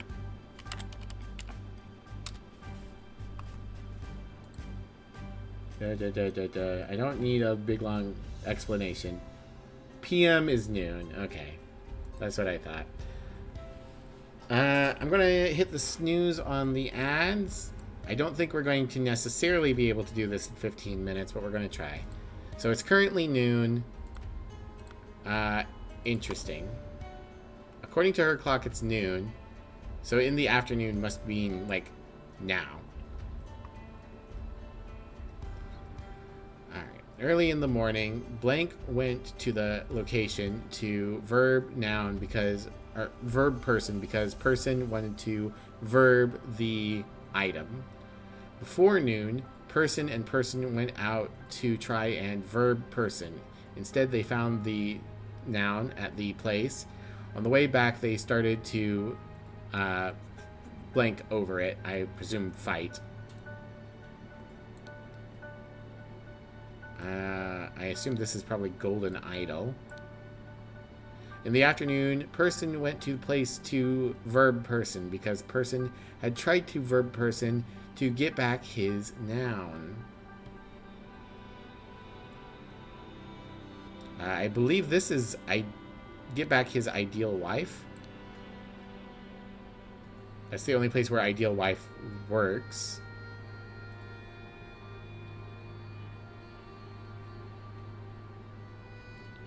Okay. So who's involved here? Nicholas Maker is not involved. Nicholas Maker is at the camp. So hasn't killed and hasn't been killed. We have Mary and Peter Batley, who are not dead. Then does anyone else find it annoying as hell that a lot of things are owned by an amount of corporate overlords that can be counted on one hand? Yeah. So, sure, for my anti-capitalist rant, I'll talk about how our fucking antitrust laws are absolutely worthless.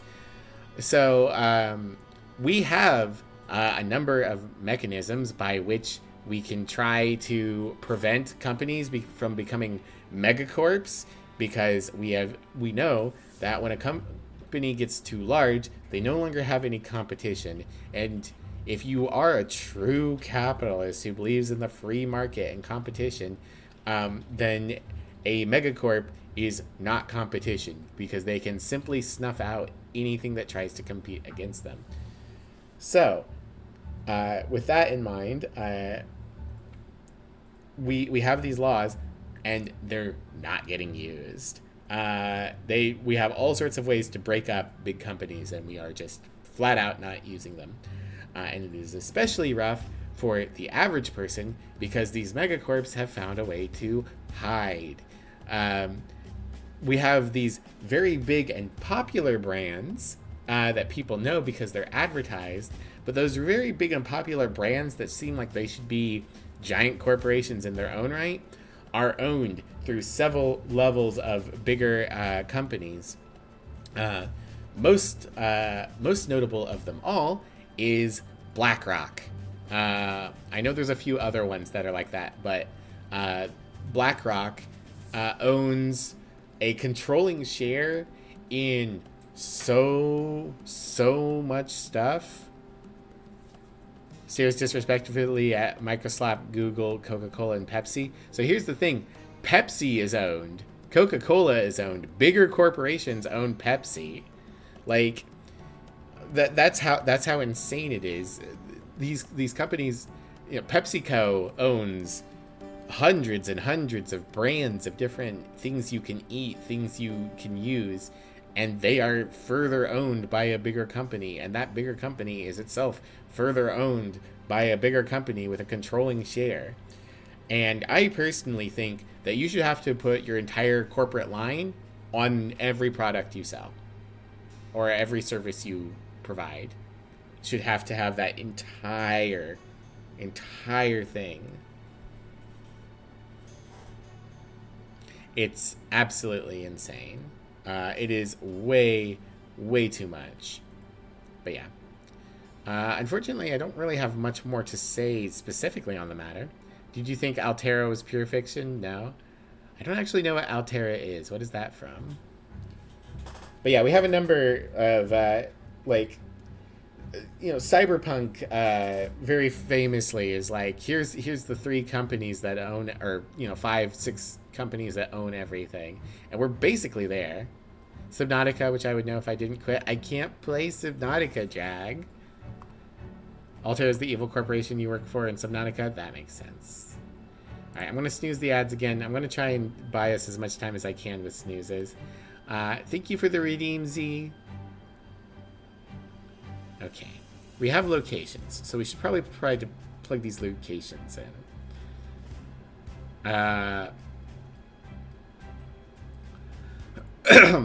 BRB gonna grab a slice of pizza? Oh, I'm jealous. Put some through the screen for me, architect.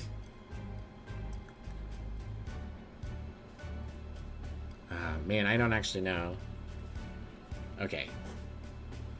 They found the golden idol at some place, and on the way back they started to fight over it. You can only promise to try? You'd kill for some pizza? Yeah, I know, Emmy. The ones who give you the absolute bare minimum to survive, and the same ones who give you a life pod held together by bubblegum and happy thoughts? Yeah. Okay. So here we have a little lake where Cock is clearly trying to do the machine thing, but the golden idol is broken. Presumably he rode out with James and has killed James. And that needs to have happened later.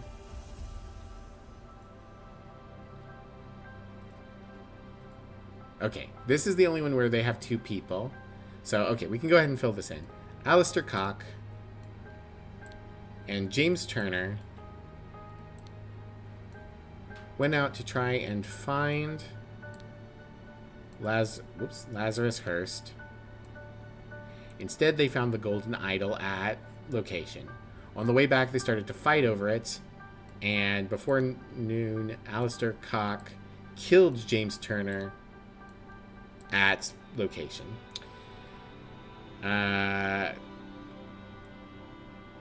In the afternoon... Okay, so who's left? David Gorin, Nicholas Maker, Walter Keane. I'm pretty sure this is Walter Keane. An aged Walter Keane has killed Lazarus Hurst at the cabin inn. I'll have to go see what that place was called again. Early in the morning, Lazarus Hurst went to the whatever location that is to kill Walter Keane. Because Walter Keane wanted to blackmail the... Oh, wait. Maybe... Do I have a different verb? Fight, kill, find, have, kidnap, blackmail. I mean, he wants his lost years back. But I don't think I can... I don't think I have, like, avenge. And then in the afternoon, blank went to the blank to verb blank. Because blank had tried to blank blank to get back his ideal life.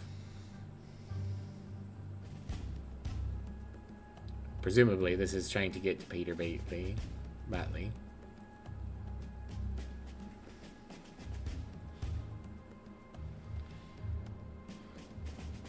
Okay.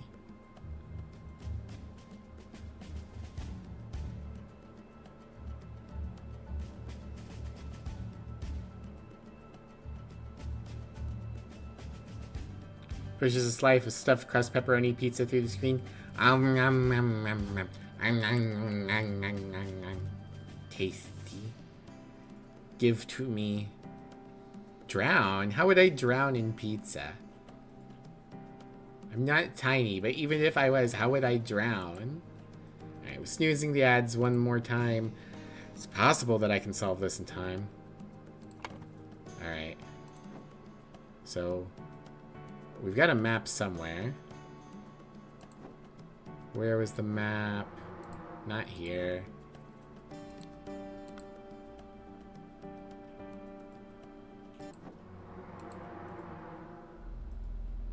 Yeah, some guys got shot with a fucking cannon here.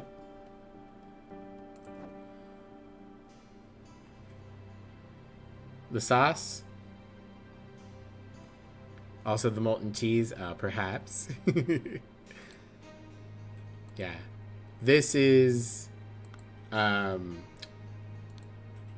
other guy. There was a map somewhere. Where was the map?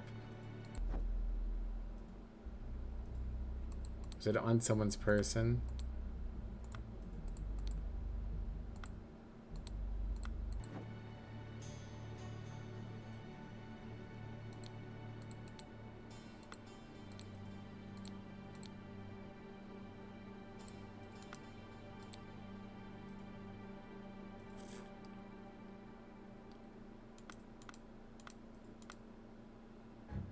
What a way to go. Truly. Where the fuck was the map? Oh, was it in here? No.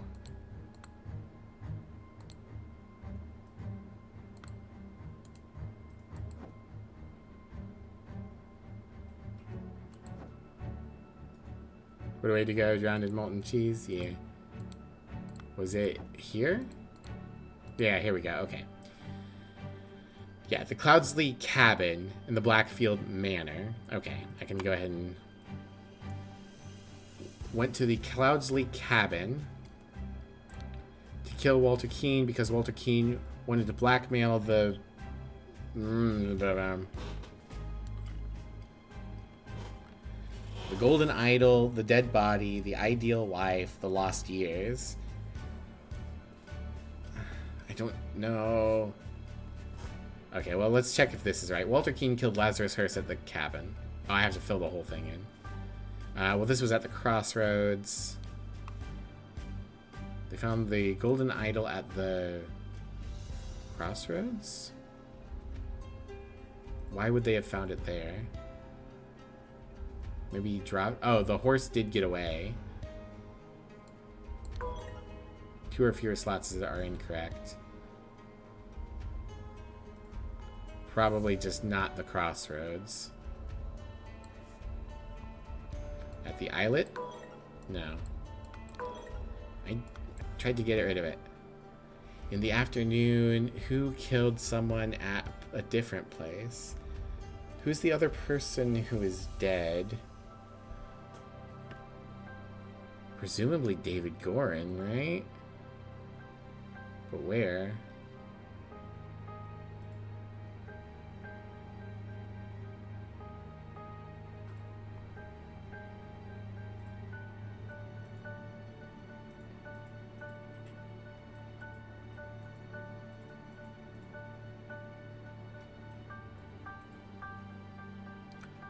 Really trying to figure out what this could be.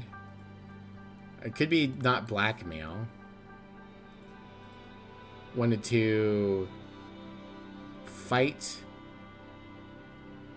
the golden idol, dead body, ideal wife, lost years. Kill the golden idol, ideal wife, dead body, lost years. Find the stuff. Have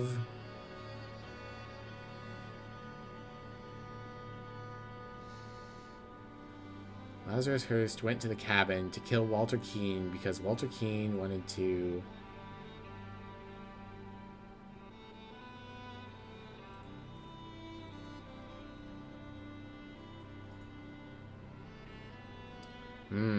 I don't know. I don't know what they want.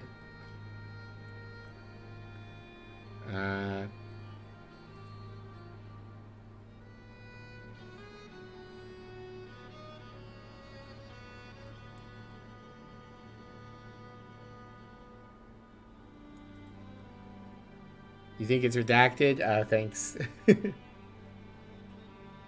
Okay, I think that I might know what part of this is. So, in the afternoon, someone went to the islet to kidnap Mary Batley because someone had tried to person to get back his ideal wife. Oh, maybe this is to kidnap Mary Batley to get back his ideal wife.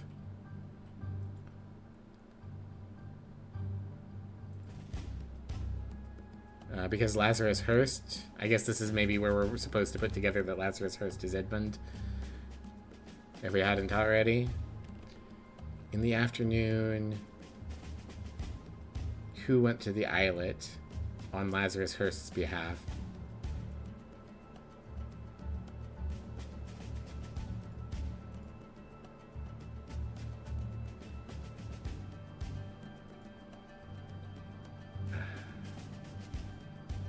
Peter Batley went to the islet to fight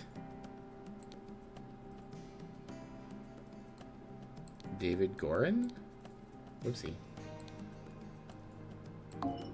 Yeah, I didn't think so. Okay.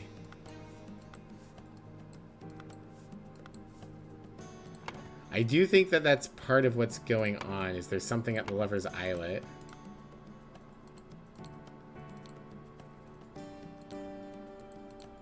Yeah, this is just giving us the names. I don't think there's any additional information here that matters.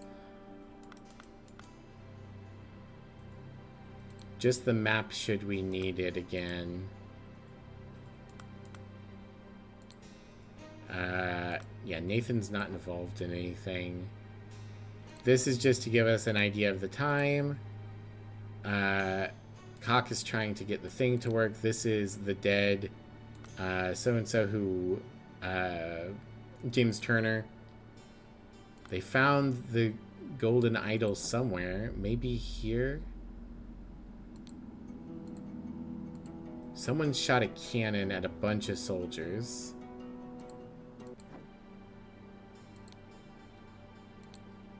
We know that I have some small but pressing business to attend to at the property of our late brother Sebastian, the previous Proud Beast steward.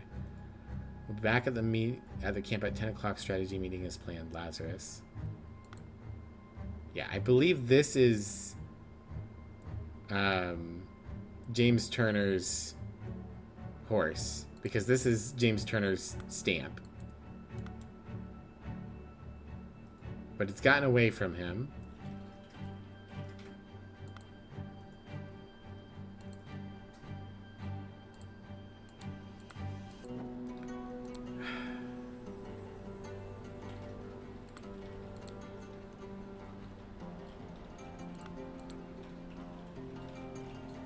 Lost a cannon while gambling. I don't remember who this man is, but that could be relevant. Oh, I never looked at this book. Dandelion Room at Ada Baker. Forget Me Not Room, Walter Knott. Okay. Yeah, Ada Baker is here.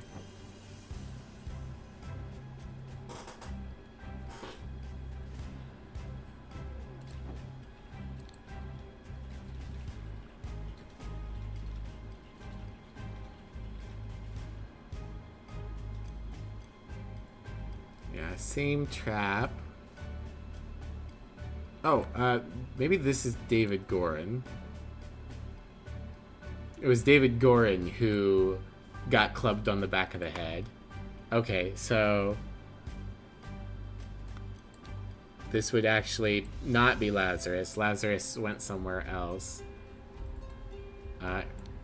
That makes sense, because I was thinking that Lazarus must have gone to deal with Mary.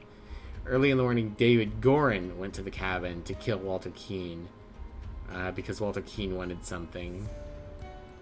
And Walter Keane killed David Gorin at the cabin. Then Alistair Cock killed James Turner at the crossroads. And in the afternoon, someone killed Lazarus Hearst somewhere. Alright, ads are playing. Sorry about that. I'm going to keep going because we're past when I should wrap up stream, and I want to be able to make dinner soon, but I really want to finish this. Nicholas Maker isn't involved, I don't think. Not the ads. Not the ads. Did Peter kill him? There's a cannon and some corpses here, so he could have been killed in this cannon blast. I'm trying to find another corpse somewhere. The only other corpse I can find is the cannon blast. What does Peter say? I'll kill our enemies wherever we go.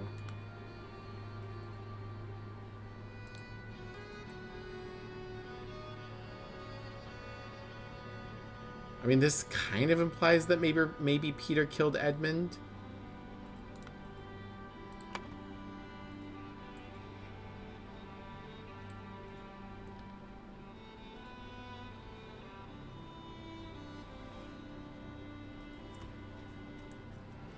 In the afternoon, Peter Batley killed Lazarus Hearst at the islet. Let's see how far off we are. Okay, if not at the islet, I mean, it says I'm very wrong.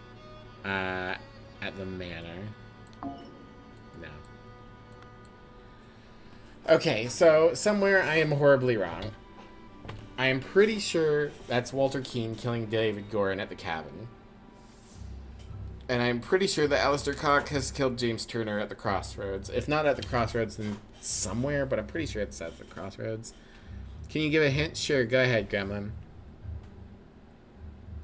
So that implies to me, since we got the big wrong, that I've got a significant amount of the red wrong. Lazarus is dead somewhere, I'm certain.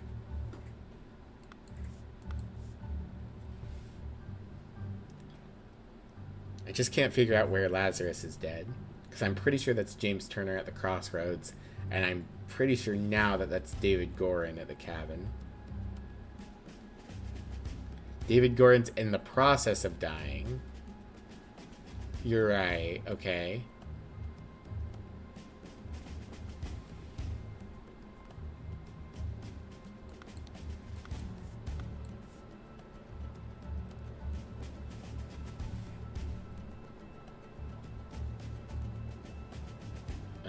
Interesting.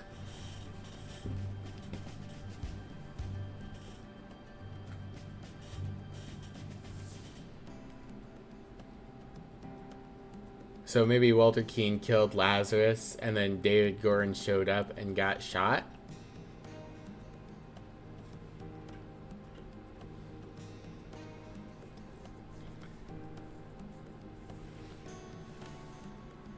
I'm curious, because this can't be Lazarus.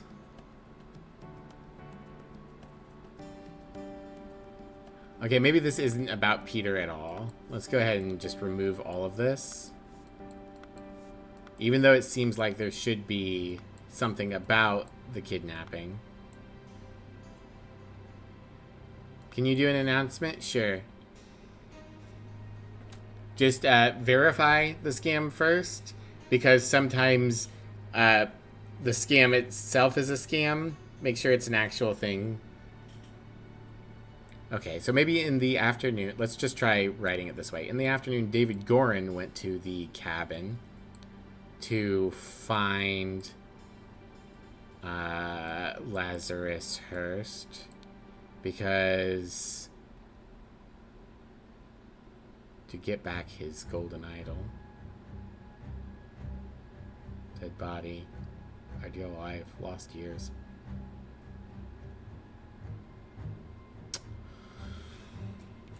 And then in the afternoon,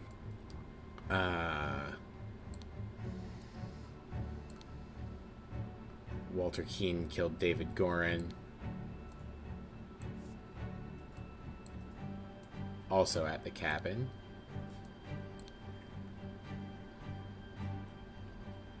So let's just try real quick. If I put Lazarus Hurst up here, if I can confirm where the killings have happened. No. Okay, I'm wrong.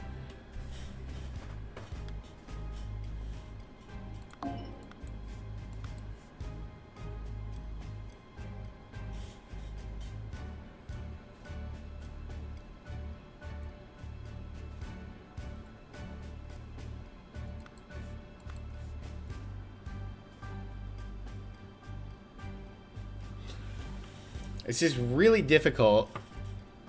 What makes you think that Walter Keane killed Lazarus? I just think that Lazarus is dead. That's my main problem right now. I don't know. I can't find a third corpse. Or sort of, I can't find a third corpse. I'm certain that this is James Turner. We have the bleeding out corpse here, which presumably is David Gorin. And I cannot find the third corpse. The only other corpse I can find is several corpses here at the manor.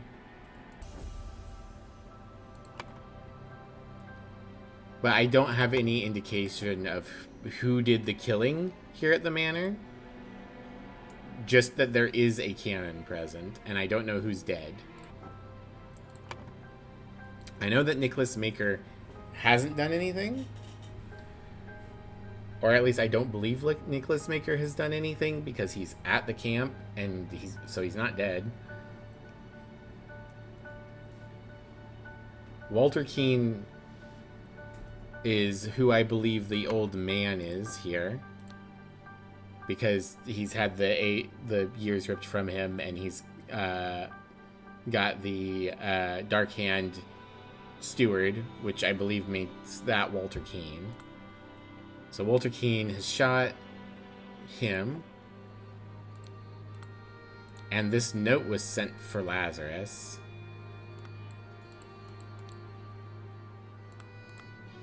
Which implies that he killed Lazarus. Doesn't necessarily mean it, but yeah, Lazarus, you took 32 things from me, the 32 years. I demand you return them.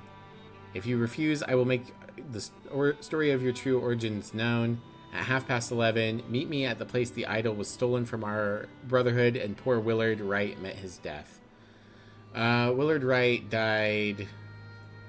Where did Willard Wright die? Was it at the Mermaid Inn? Come along alone and bring proof, something personal of yours to give to the Veiled Woman. I believe the Veiled Woman is Ada. Tie your reply to this pigeon. But despite that, it's at the cabin. So I guess maybe he killed him at the Mermaid Inn. That would explain why she has his handkerchief, I guess. But it doesn't explain why he went back to the cabin then. Other than to get his things. I think this might be the lost years then.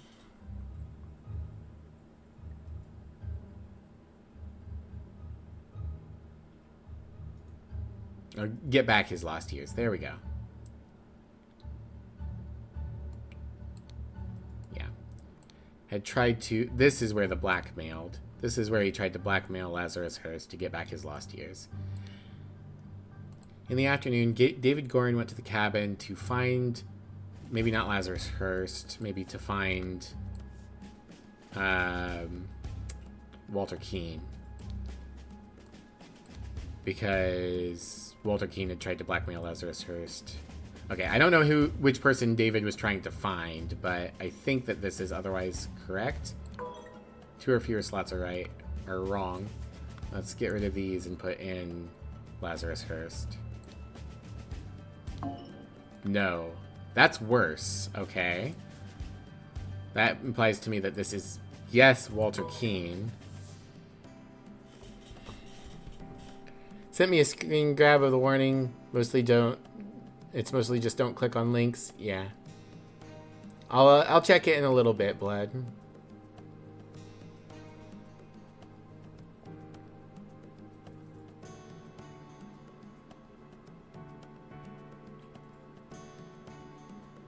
Maybe it wasn't to blackmail Hearst, maybe it was to kidnap him, but it reads like he was trying to blackmail. Did he not go to the cabin? Pretty sure it's the cabin. That's where they are. To find Walter Keane? Maybe he wasn't trying to find Walter Keane. If that word is supposed to be... If it's supposed to be Walter Keane, then maybe he wasn't trying to find Walter Keane. Maybe he was trying to kill Walter Keane. There we go. Okay. Okay. Which means that Walter Keane killed David Gorin. Alright. Alistair Cock killed James Turner at the crossroads. That's correct. Before noon, Alistair Cock and James Turner went to try and find Lazarus Hearst. Instead, they found the golden idol at the... inn? It's not the crossroads. Crossroads was wrong, even though that's where they fought. On the way back, they started to fight over it. I hate to just guess, but they didn't get to the castle. It could have been the manor. I guess this would be dependent on where Lazarus went. If Lazarus went to the inn, then they would have found it at the inn, right? No. Game time. Take care. Bye, Blood. I mean, it wouldn't have been at the camp, so it must have been at the manor. Okay. I don't know how we know that this happened at the manor.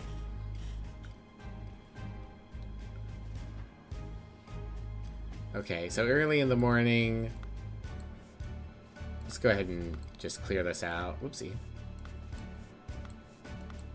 That means that if Lazarus is dead, Lazarus must have died at the manor.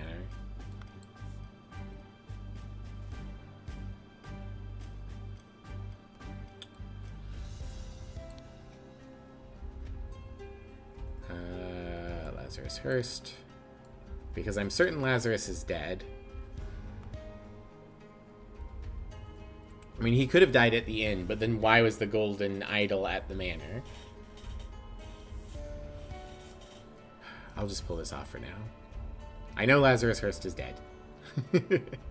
Early in the morning, Lazarus Hearst went somewhere to verb someone because someone wanted to verb the golden idol.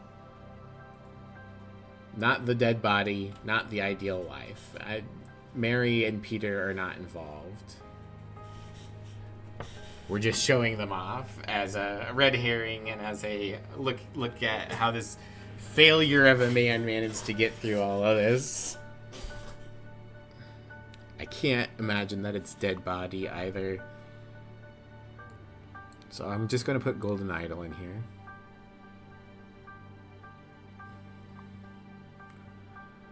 So somebody wanted to do something to the golden idol. They probably wanted to steal it, but that's not a word we have. Find the golden idol, fight the golden idol, kill the golden idol, have the golden idol. I mean, have is a possessive word. It seems like it would have been steal.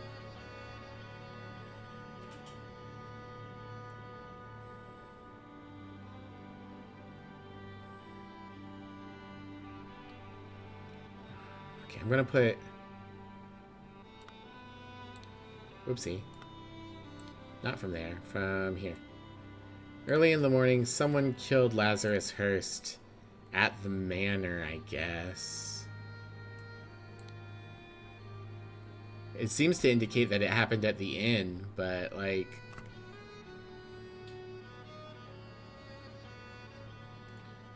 And who did it? Walter Keane? Who else? Like, I don't think it was David, Alistair, or James. Can you offer a clarification about the inn? Go ahead. Ada's not here. Mary and Peter didn't do it. Nick didn't do it. Would have had to have been, right? Walter Keane's the only person with a motive. Well, not the only person with a motive, but... 2 or fewer slots are incorrect. Okay, so maybe it was at the inn. No, that's worse. So that means it is at the manor. But it wasn't Walter Keane.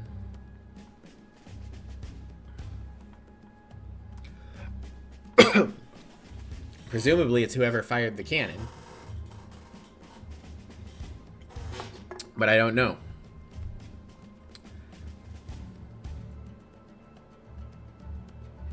He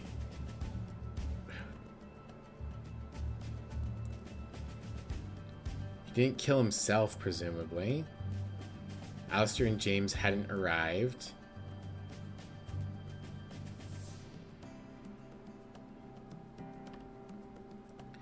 David gave Ada Ed's handkerchief, and Ada told David to go to the cabin where Walter shot him. Okay?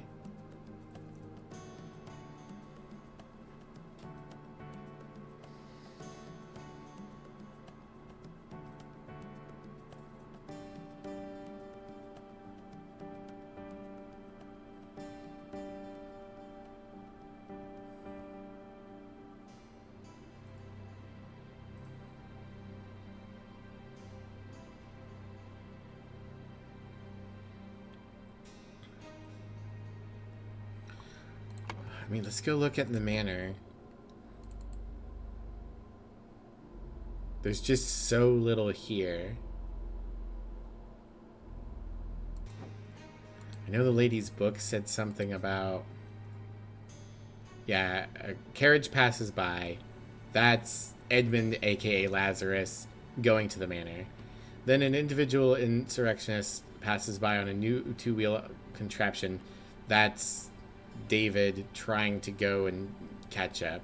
Then the doctor and the general pass by.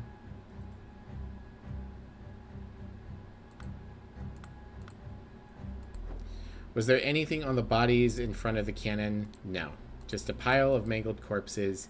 You can see that they had the helmets. You can see the device there.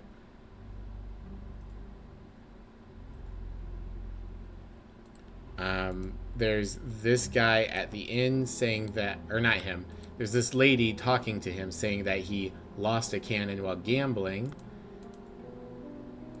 But I don't think that's anything major.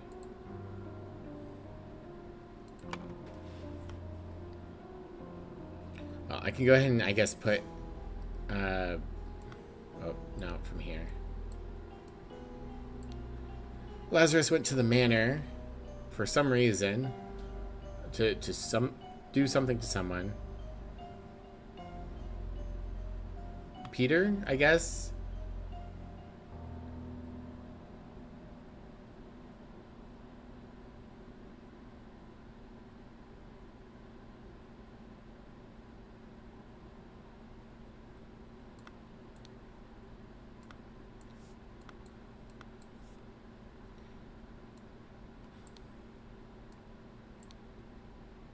let's put his name over here. Okay. Peter Batley killed Lazarus Hearst at the manor. That feels like a stretch, but okay. I can see how the game got there.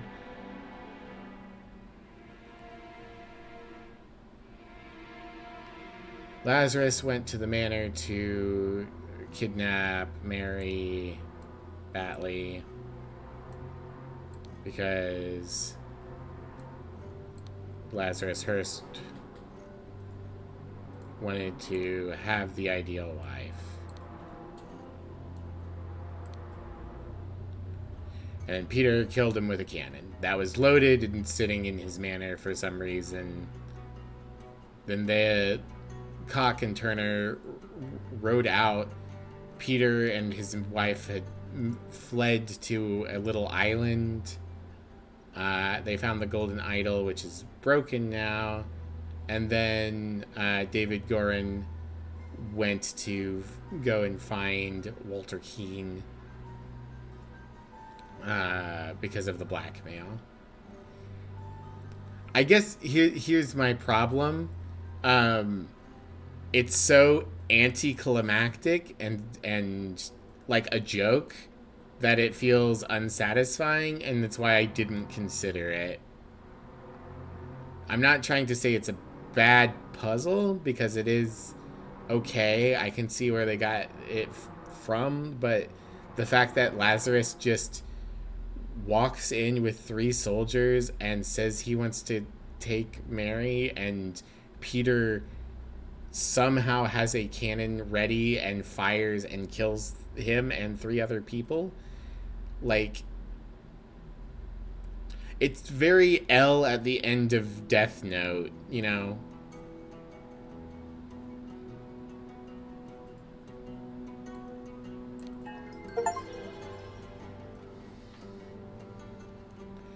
Before storming the king's castle with the order party, Lazarus Hearst led his men to the Sebastian Cloudsley's old manor. Also, like, weird time to do it if they were about to march to the king.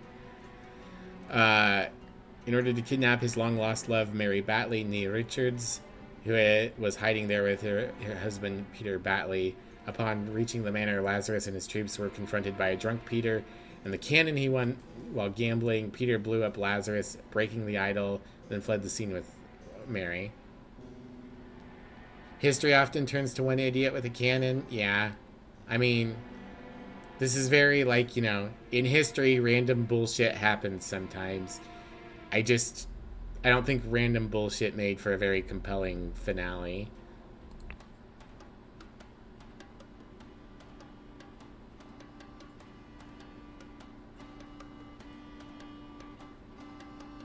Hey, weren't you with the order party? Oh, no.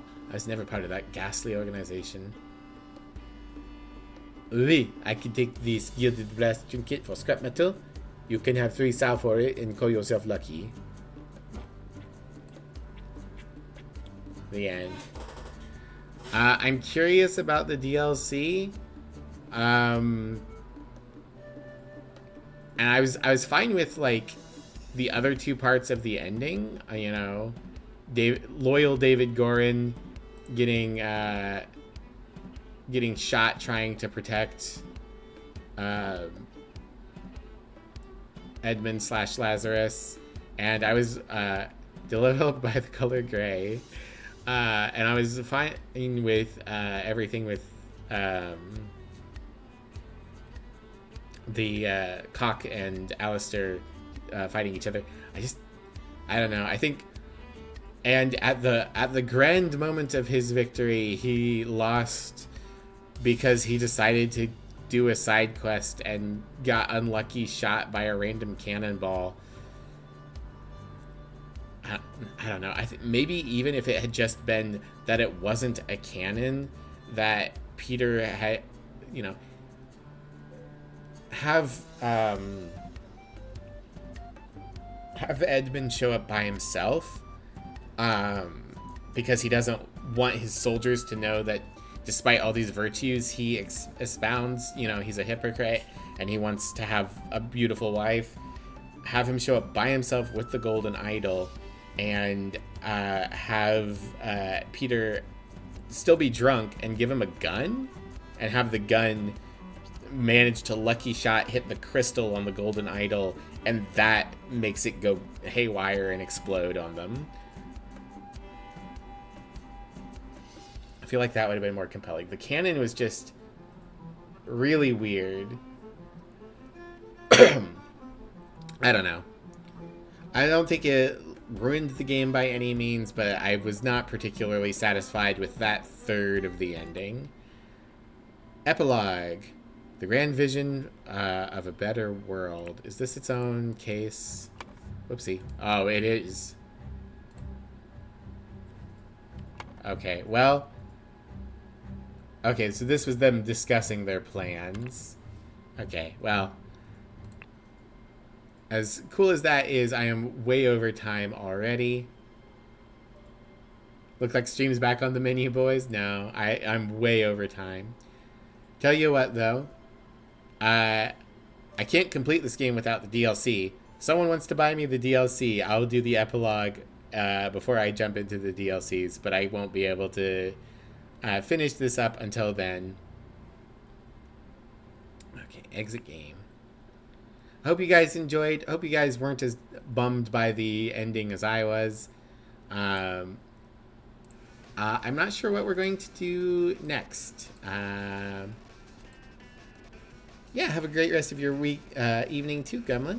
And thank you for those hints. I don't think I would have gotten through it without your hints. Maybe eventually I would have put together that Peter won the cannon, but personally you found it hilarious. I can get it. It's darkly funny, so I can definitely get where people might enjoy it from. I'm glad you had fun too, Architect. No, you weren't too pushy at all. I think you were completely fair with them, and I think you do a very good job giving hints that aren't giving away too much at once. You know, you could have very easily just been like, on this one, it's this, and it would have been, you know. No, you gave really good hints, and I don't think you were pushy. You always asked, too, which I appreciate. All right, as always, you guys can follow me on social media. You can join the Discord. You can follow me on Blue Sky. I might put up a poll. Just call you Strat or Arky. Okay. Whatever you prefer. I'll call you Strat. Yeah. You can join the Discord if you want. I will probably be running a poll for what I'm going to play next. I might have to improv for tomorrow, since it's just going to be a one-off stream. I don't want to start something new that's involved. I recently got a couple of roguelikes from Bard, so maybe I'll do a roguelike roundup. But yeah, feel free to join if you want. I'll try to get a vote up either tonight or soon. And in the meanwhile, grab yourselves a raid message, and we'll go find somebody to raid. And then I gotta go make some dinner. I'm sure M's as hungry as I am. Who are you?